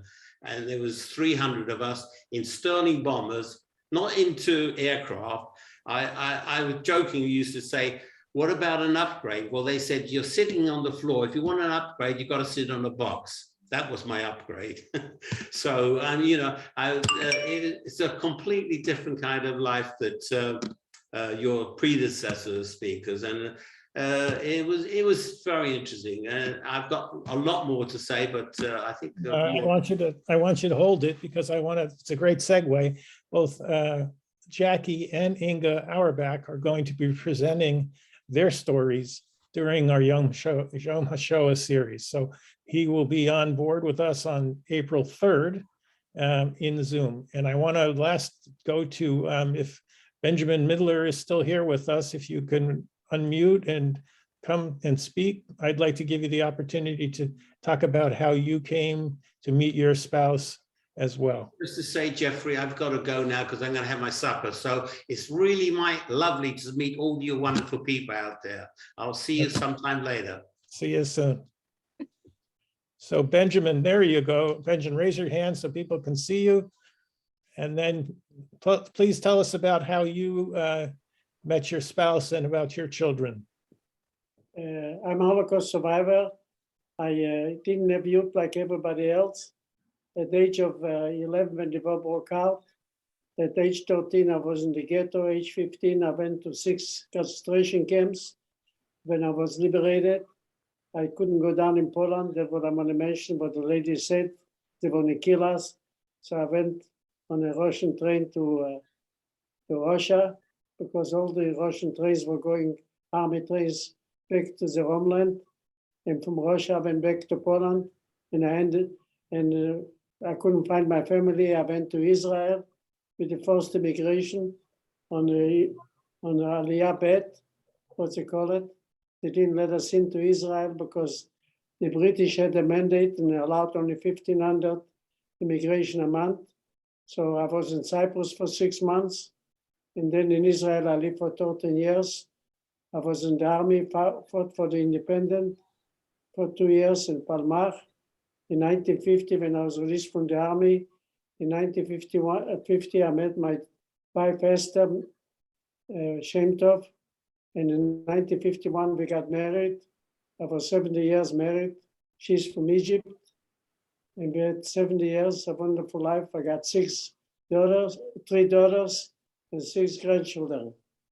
The daughters are very well situated. The 6 grandchildren, 2 are living in London. 1 is building nursing homes in real estate. 1 is a lawyer. And 1 here in the United States is working for marketing. And 1 works for Google. And they were all of them are very successful. Very nice. Good life. And I lost my wife 2 months ago. I'm sorry to hear that. I know that. So I'm going to turn the program over to Dana, who's been patiently signaling me, but I wanted to get these on recording because I think they're very important. So go ahead, Dana. Thank you, Jeffrey. I'm Dr. Dana Schrager, and I'm glad to be here helping Jeffrey moderate the chat. And I wanted to add that I'm researching and writing a book on intergenerationally transmitted trauma. So any 2Gs or 3Gs who want to share their story with me, I would love to hear your story, especially about healing and things people have done to deal with and help heal the trauma that gets transmitted from one generation to the next. You can write to me in the chat and we'll connect. So I've been monitoring the chat, and I just wanted to let all the presenters know to please check the chat, because there are wonderful words of thank you and praise. People are so grateful that you're here to share your story and so moved. So you should read the chat to hear what people have to say.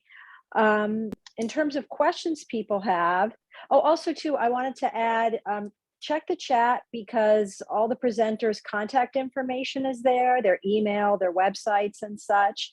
And there's also a note from Diana Linderman. If you're interested in a 2G or 3G support group or just group in general that's out of Portland, she put their website in. So I do have a question for Joel. One piece of your story that I'm curious about, do you know why your father selected his younger sister to accompany him to leave? That he didn't go by himself or with a friend or with an older sibling, why he picked the youngest, who must have been quite young, to travel with him? The smaller the Jew, the less attention that they attracted. His 3 older sisters were taller, closer to 5 feet tall. I think they would have stuck out. Plus, they had already complied with wearing the armband. So for them to suddenly take it off and start walking around, it just probably wasn't a good formula. Whereas my dad refused to wear it, and his next youngest sister had hardly been out much after that law was to put in place. So it was just easier for 2 little unsuspecting kids that are 9 to 12 years old walking around. It looks like they're out to play for the day. So that was why they calculated that she should go with my dad. Yeah, I see Esther has a question. Sorry, my washer's spinning. I hope it's not a lot of background noise. No, we don't hear it. Yeah, good. Okay. Jeffrey, Dana, just first of all, to thank you for an amazing program and 3 very powerful, important speakers. And I wrote questions about each one, but I'll be in touch with them. But Ursula, I just wanted to ask, in trying to understand how some people decided to help Jews, how is it, I mean, and we now live in polarized societies where sometimes it's uncomfortable to speak with our family and friends because they have very different views. How did it feel for you, and where did you get the courage to deal with your family who were so probably appalled and against what you are doing? And how did you find that courage, and why you? Well, there's a little bit of background about myself. I'm one of 7. My parents were strict Catholics, didn't use birth control. I have a twin brother. We were born in the 3rd year of my parents' marriage, and we were commonly referred to as a catastrophe. We were absolutely not wanted, and it was made clear to us. On top of that, most of my siblings are blonde. My twin brother and I were the 2 darkies, so we didn't look right either. And I've always felt like an outsider. So for me to continue being an outsider was very easy. And I unfortunately, except for one brother, none of my siblings or my many nieces and nephews will have anything to do with me or with my children. But I'm in touch with and in very good connection with my quiet family in Israel. I have a niece there and several nephews, and through my first husband. And I actually was in Israel 2 years ago and spent 6 weeks there. So I have wonderful friends in this country. I was also not appreciated at school. For some reason, I was always the outsider, and I was always the person who stuck out and was not appreciated. But my teachers were all Nazis after 1945. I was raised definitely by Nazi teachers, and for whether it's my looks or whatever it was, every teacher hated me. So it was very easy for me to absent myself and go somewhere where I felt comfortable and liked. I've had a very good life here in America. And I felt that after the stories I heard in Brooklyn in this Eastern European neighborhood, if I didn't write down those stories, I would have choked on them. So it was something that I had to do for myself. And fortunately, Penguin did a very good job publishing it and did good publicity. It's been a good life. And my second husband was a wonderful man. And we had a very good marriage, and I miss him every day. I know the feeling. I guess you do. Is there any other questions? Please use your hand in the reactions area if you have a question for any of our guests. I've been monitoring the chat, and we're having a lot of conversation, but a lot of private messaging, but not specifically questions at this time. But everybody's presentation has been so moving. Thank you all for being ask the here. guests, do you have a question for another guest? And then I have a follow-up question after this. You would expect me to do that. So Ursula, do you have a question for Ruth, for Joel? Joel, the other way? Okay. I'm not good in talking off the top of my head. I will probably come up with all kinds of questions once the so I'm going program to is ask over. the three authors in this presentation that I just saw today, because we have I have a question for Zelda. Go ahead. I was wondering, I'm just trying to remember what you said. So you were a child where? I lost it a little bit. Zelda? I was born in Poland. Yes. Now it is Ukraine. Yeah, but Our part was taken over by the Russians. That's where the meeting point was almost. you were the one that was in Siberia, right? Correct, correct. Yeah, okay, I just wanted to keep that straight. So yes, you lived in some very dire circumstances, and you remember very well, because my parents were always saying you were just a child and you don't remember, but I do remember, and I did, and I wrote a whole book about it, and I remember it exactly. But you said that you were probably safe because you lived with the Russians. Was that right? Truly, they didn't kill Jews. Jews died there like flies from hunger, disease, hard work.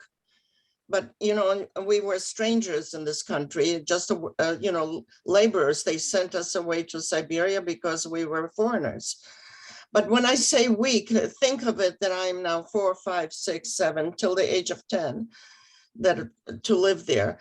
I didn't feel that somebody wanted to kill me, but yes, there was anti-Semitism there. As a matter of fact, a kid threw a rock at me. I have a scar here, and zigged a dog one day that bit me on my leg.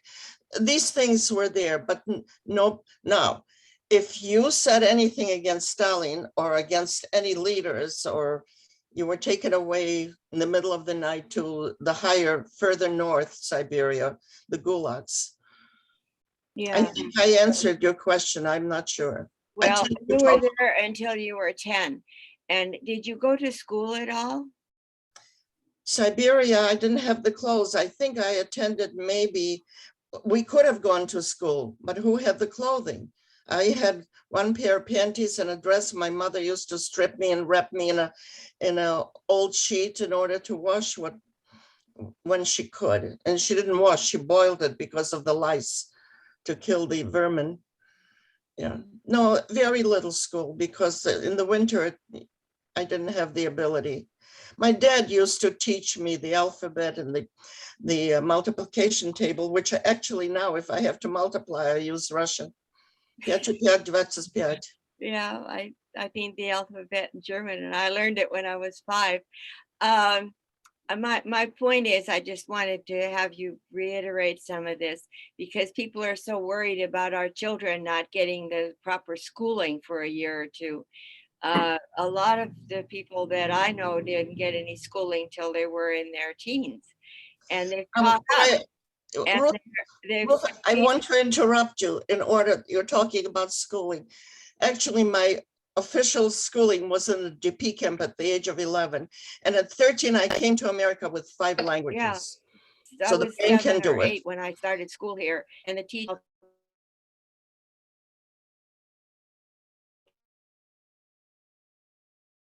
treated me like I was dumb, because they had never encountered a student that didn't speak English. So anybody didn't speak English was probably not very smart. So, and I spoke a couple of languages by then also, and found that that we caught up, is what I'm saying. And obviously you did too. And this is a question to any other survivors here. Your schooling started later, or you missed out altogether, you never got to college. You caught up. Kids are resilient. And I think I'd like to emphasize that. Also, I'd like to tell Joel something, just, and let the rest of you hear. My husband, who wound up in Shanghai, also was the person that survived from his family, because he was like 12 years old when he took over, more or less. His father survived, but he was not functioning very well anymore. So he was the breadwinner for the family from the time he was 12, and took care of everybody. So kids can fill in when they have to. And I just wanted to emphasize that all of those of us who are talking, we were children and we survived, and we thrived. And the reason we survived is because we were maybe smarter, we were lucky, and we chose survival. And I've been criticized about my book because I said chose, and a lot of people didn't choose, but there was a choice. And those of us who are here because somebody chose. Somebody, okay. Okay, and then Arnold, you have your hands raised, and I'll get you, Louise, in a second. Yes, this represents somewhat a shift in the conversation we've been having. But I must Can you say, give a little background on who you are so our audience knows? I'm Arnold Salzman.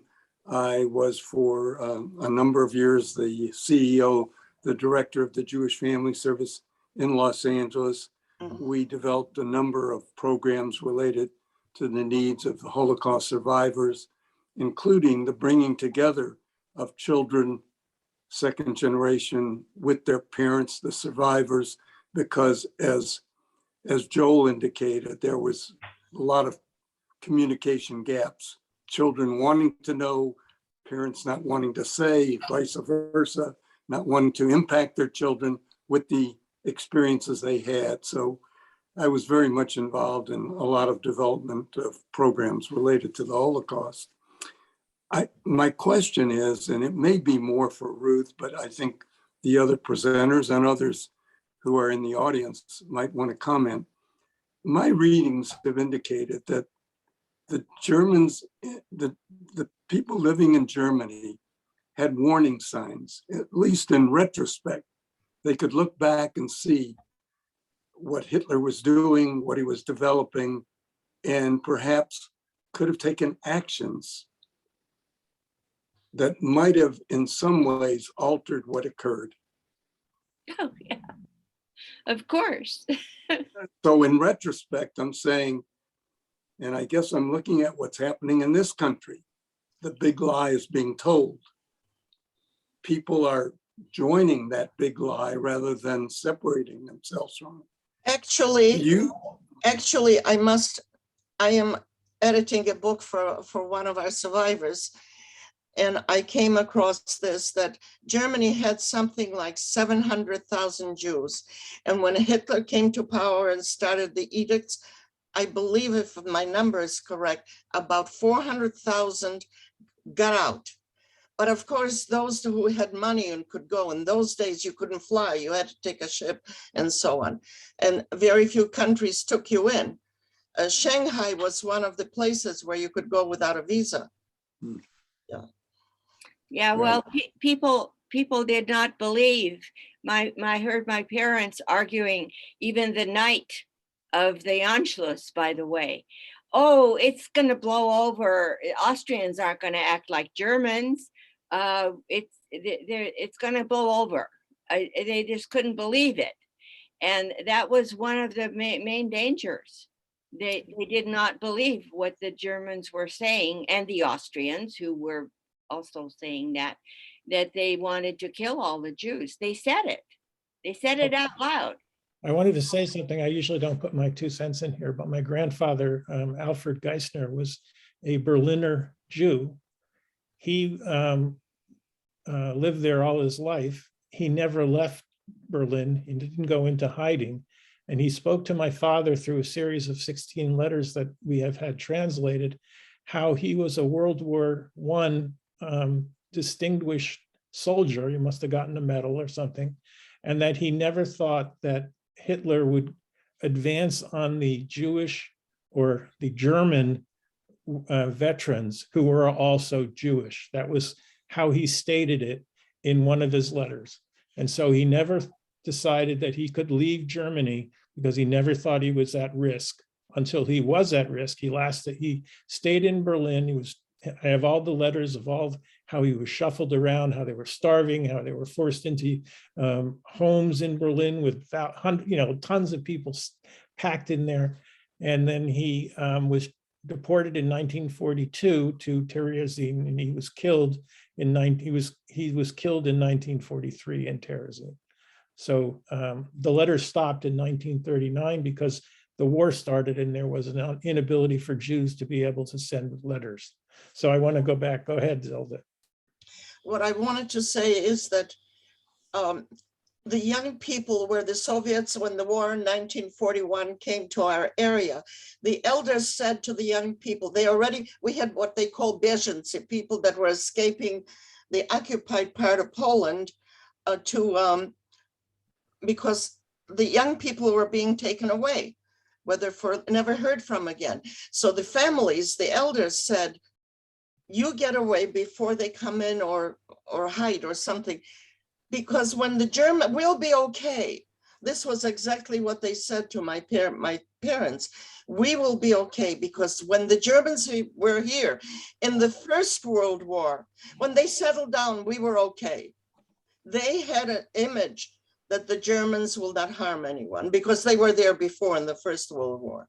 They were very civilized during that period. I read books about people said that, oh, the Germans were, they were not.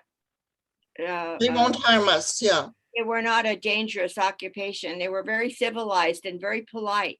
And they even treated the women with respect and things like that. And they had a reputation for that. So yes, the Polish Jewish people did not really feel that they were in danger until the last minute.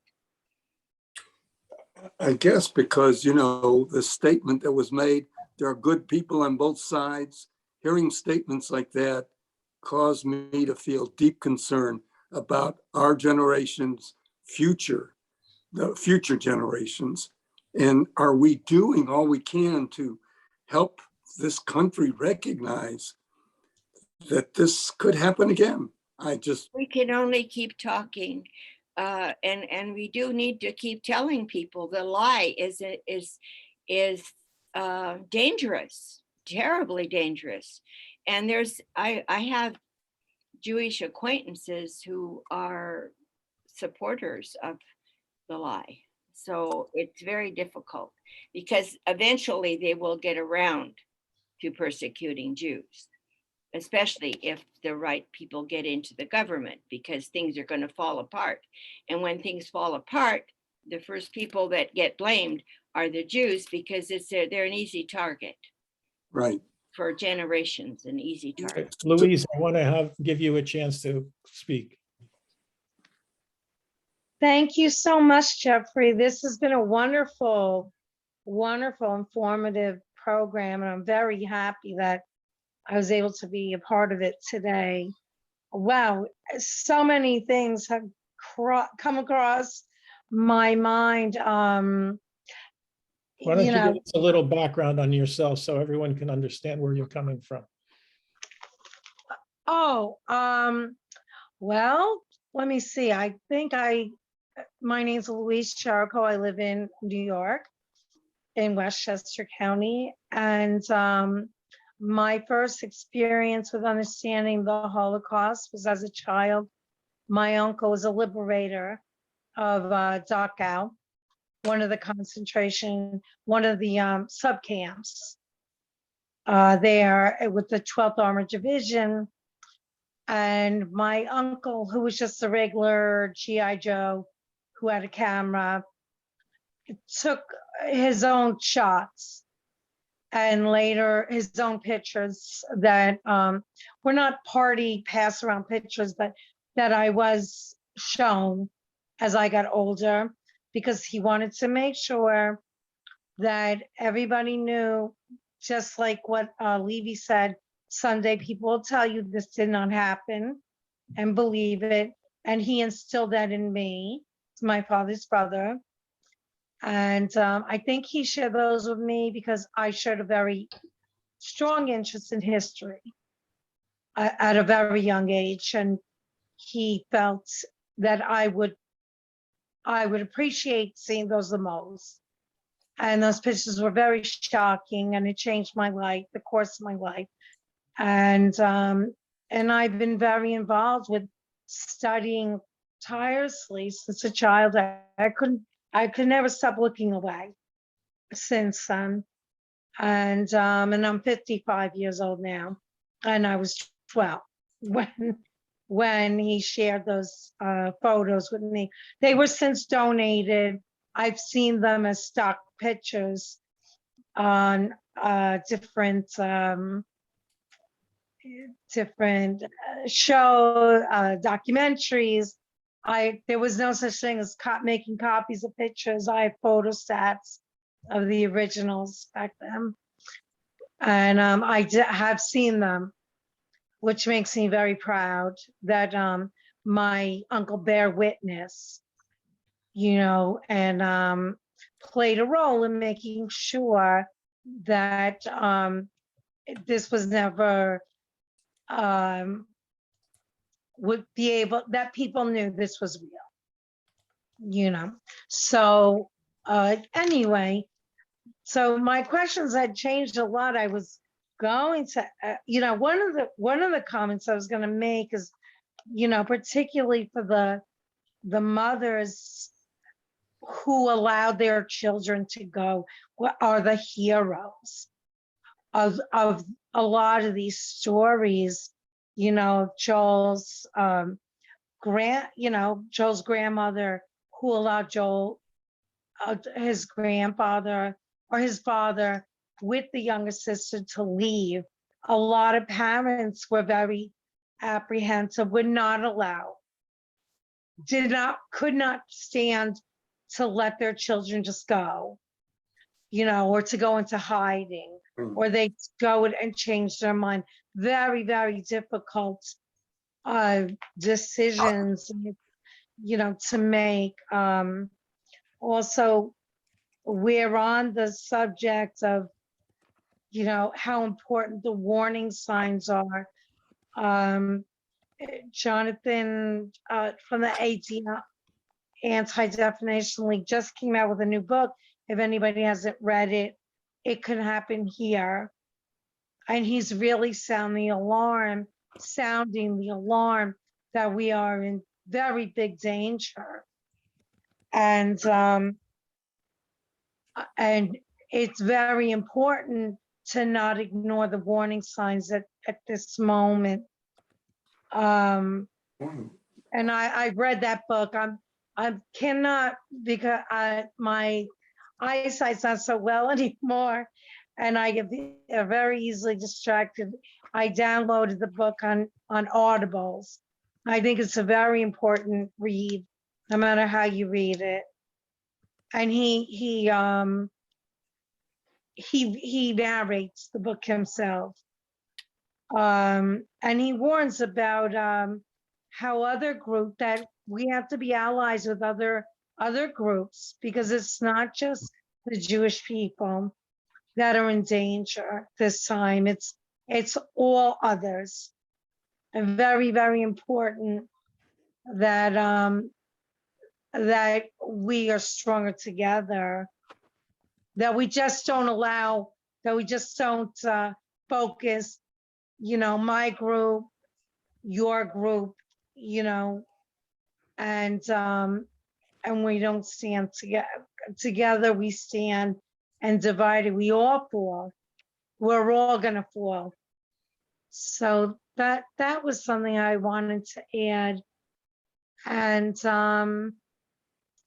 And I think the question I did have for Joel was, how did he were his father and sister the only survivors? And how did they eventually find each other? I was just curious. Did they know that each survived, or No. were they reunited? And that's my final question. They were reunited. And I want to pick up on something that Zelda said earlier about Soviet treatment of Polish Jews after the war. My father came back to his hometown. The Germans were no more, and the Soviets moved in. And my father went to his childhood home, and like with every other surviving Polish Jew, the home had been occupied by Poles. And the woman recognized my father, and she said, "What am I looking at? A ghost? Why are you alive?" She was very angry that he had survived because most Poles never saw Jews once they were rounded up. They never saw them again. So she was upset that my father was alive. He wanted to get into the home to take some mementos. She wouldn't let him in. Wouldn't let him. My dad went to the Soviets, and they came back with rifles and ordered her to leave. And they were protecting the local Jews in Velichka. Many, I guess you could call them gangs of other teenagers recognized my father, and they were like, "Why are you alive?" And they threatened him, they fought him, they tried to kill him. My dad was hanging around for a couple of months, hoping that maybe his family had not been liquidated. Obviously, that wasn't the case. He kept checking registries, and their names were never showing up. So he had eyewitnesses tell him that they were seen getting on trains. They went to the station. They were following the deportation orders. So he gave up hope. And when he was about to leave his town, he literally ran into his sister. She had been 3 years as a maid on false papers. And when she left, she wanted to go back to Velichka as well from Krakow to see if anyone she could find. And I talk about this in the book. My dad turned around and saw the silhouette of a woman. And when he moved, he saw it was his sister, and they embraced. They shared their stories. Neither had any idea. They were split up. Neither had any idea that the other one was alive for the last 3 years of the war. But Zelda picked up on something. After the war, a memorial was put up to the 32 Jewish men that were murdered on September 12th. But before the Soviets really got a foothold, the local Poles destroyed the memorial. They knew they were complicit with the Nazis, and they didn't want any kind of memorial or history that event even took place. And the Soviets didn't do anything to put the monument back up. So to this day, the pit where 32 men were buried on Erev Rosh Hashanah, there's no marking of where their grave is. Zelda, you wanted to say something? Yes, I just wanted to add another point about the Soviets, that when the Cold War started, and any survivor that wanted to declare that he's a Jewish survivor, no, you're a Soviet survivor. So until the curtain fell a few years ago, this is when they started to share their stories. And I helped a professor from Kiev edit 135 stories of child survivors from that area, Ukraine, Lithuania, some of Romania, that they brought people from there, Herzegovina and so forth. So yes, it's a two-edged sword. They were wonderful after the war. But as soon as there was a division between America and the Soviets, the Iron Curtain came in, then the Jews became enemies too. Yeah, and another point that Louise had picked up on, I actually spent a chapter on my grandmother, the decision for her to let her two youngest run away. I detail as much of it as I can, which I mostly got from my father's video recorded testimony. And I spent a chapter on my grandfather as well, because my grandparents, without knowing what was coming, what storm was coming, they modeled my father to be able to survive. They provided him the tools without knowing what they were doing, to stand up to anti-Semitism and to hide when you have to hide and resist when you have to resist without weapons. Yeah, that was a mouthful that Louise touched on about my grandmother. And again, that's why I spent an entire chapter on the exchange when my father asked to leave and then did leave. Okay, I think we're coming to the. So Jeffrey, I'm moderating the chat. So a couple quick things, because people Sure. want to be in touch. One, someone's asking for Zelda's email. So if possible, if we could put Zelda's email in the chat. And also Zelda, there's a question, what town were you born in?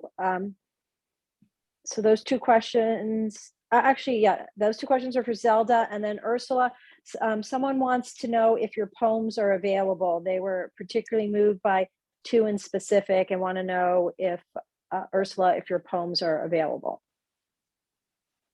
My poems are available. The book Tales from a Child of the Enemy is not available on Amazon right now, but I have copies at home. And I will put my email address in the box. and people can send me an email and I will send out a signed copy. I'll do that right now. Okay, thank you, Ursula. Get them. They're powerful books, and I've had some.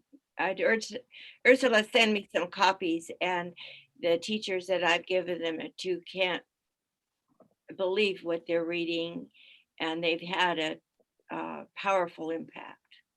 So please take a look at her books. And I want to say hello to Zola, who's coming in from Cape Town, South Africa. So nice to meet you finally. We've had lots of chats, and I'd love to meet you. Zola is a music artist of quite fame and has written and sings about music all over the world. And I hope to have Zola join us for one of our programs in the future. So love to see you and happy that you're here with us. We also have many other friends here. I don't know why we can't see you all. I hope you would come on and get your video on, but many of you are not. We have had over 55 people in attendance today, just to give you some numbers, and that's a fantastic group. Clearly, the How many content- people were there, Jeff? 55. Great. Okay, so we had some great discussion today. I know we could talk for another 2 hours, but I think in respect for people's time, we will end the program now. I also want to let you know that on February 6th, we have a super program with Esther Gilbert and Arlette talking about rescuers. So we talked today, and there's a film called The Rescuers that is available for viewing within the playbill that I've been sending out. We want you to watch the film ahead of time so you can really kind of get a sense of what was going on. And perhaps, Esther, you can take a couple minutes right now just to preview what we're going to be talking about. So in 2009, Martin and I took this, we're part of a film crew that traveled around and across Europe by train with a group, filming in the places where righteous diplomats had worked and had done their visas to allow Jews to escape in the main before the war started, when there were diplomats in the capitals, and in a couple of cases in Denmark and in Budapest after the war had begun. So it would be great if you can come, and great if you can see the film and come with questions. And I'm going to be talking a bit about what the filming was all about. And Arlette is going to be speaking about her grandfather's journey. He was a recipient of visas from Kovno. And Jeffrey does an amazing job of putting these programs together and getting us all to work and getting us all to talk and share our experiences. And I'm looking forward to it. Thanks, Jeffrey. And Arlette, why don't you add your 2 cents in, so that we don't want to dismiss that you're taking part of the program, so please. Like Esther explained, I'm going to be talking about how my grandfather was a recipient of the visas from Dutch consul Jan Zwartendijk, honorary consul, and Japanese consul Sugihara, and how he escaped from Benjamin, Poland, and made his way through Soviet Union, Japan, and America, and how I got started writing my book, and how you guys helped me get over my trauma. And you're zooming in from where? The Hague, the Netherlands. Oh. I can show you the window of the glass, but otherwise you can see that's The Hague. So it's nighttime here. Yeah, so we have a worldwide audience, and it's so exciting to know that the world is coming together through Zoom. So even though we have a COVID pandemic, we would never be able to do this if we didn't have Zoom. So one good thing that comes from Zoom. So I thank you for your attendance. I thank you for the warmth that you bring to these programs. We will have a recording I will be able to share with all of you, just not know when. I have to do some manipulations. So again, and if you're interested in the programming and the recording of the trauma program that Dr. Dana and I did in September of 2021, all you have to do is private message me on Facebook with your email address, and I'll be happy to send it out to you. We have already sent it out to over 200 people who have requested it, so it's quite a havara that we are putting together, and we're excited about that potential as well. So again, have a nice rest of Sunday. It's nice to see you, Barbara, peeking in there in the corner. Thank you, Jeffrey. You're doing a great job. I'm very Thank you, grateful. guys. Thank you, Ruth. Thank you, Joel. Yes, thank you, everyone. Thank you, Thank Jeffrey. Thank everyone. you, Dana. Thank you. This has been a Thank very you, Jeff. moving program. Thank you very much. I'm going to end the program now. Thank you. Thanks, Joe.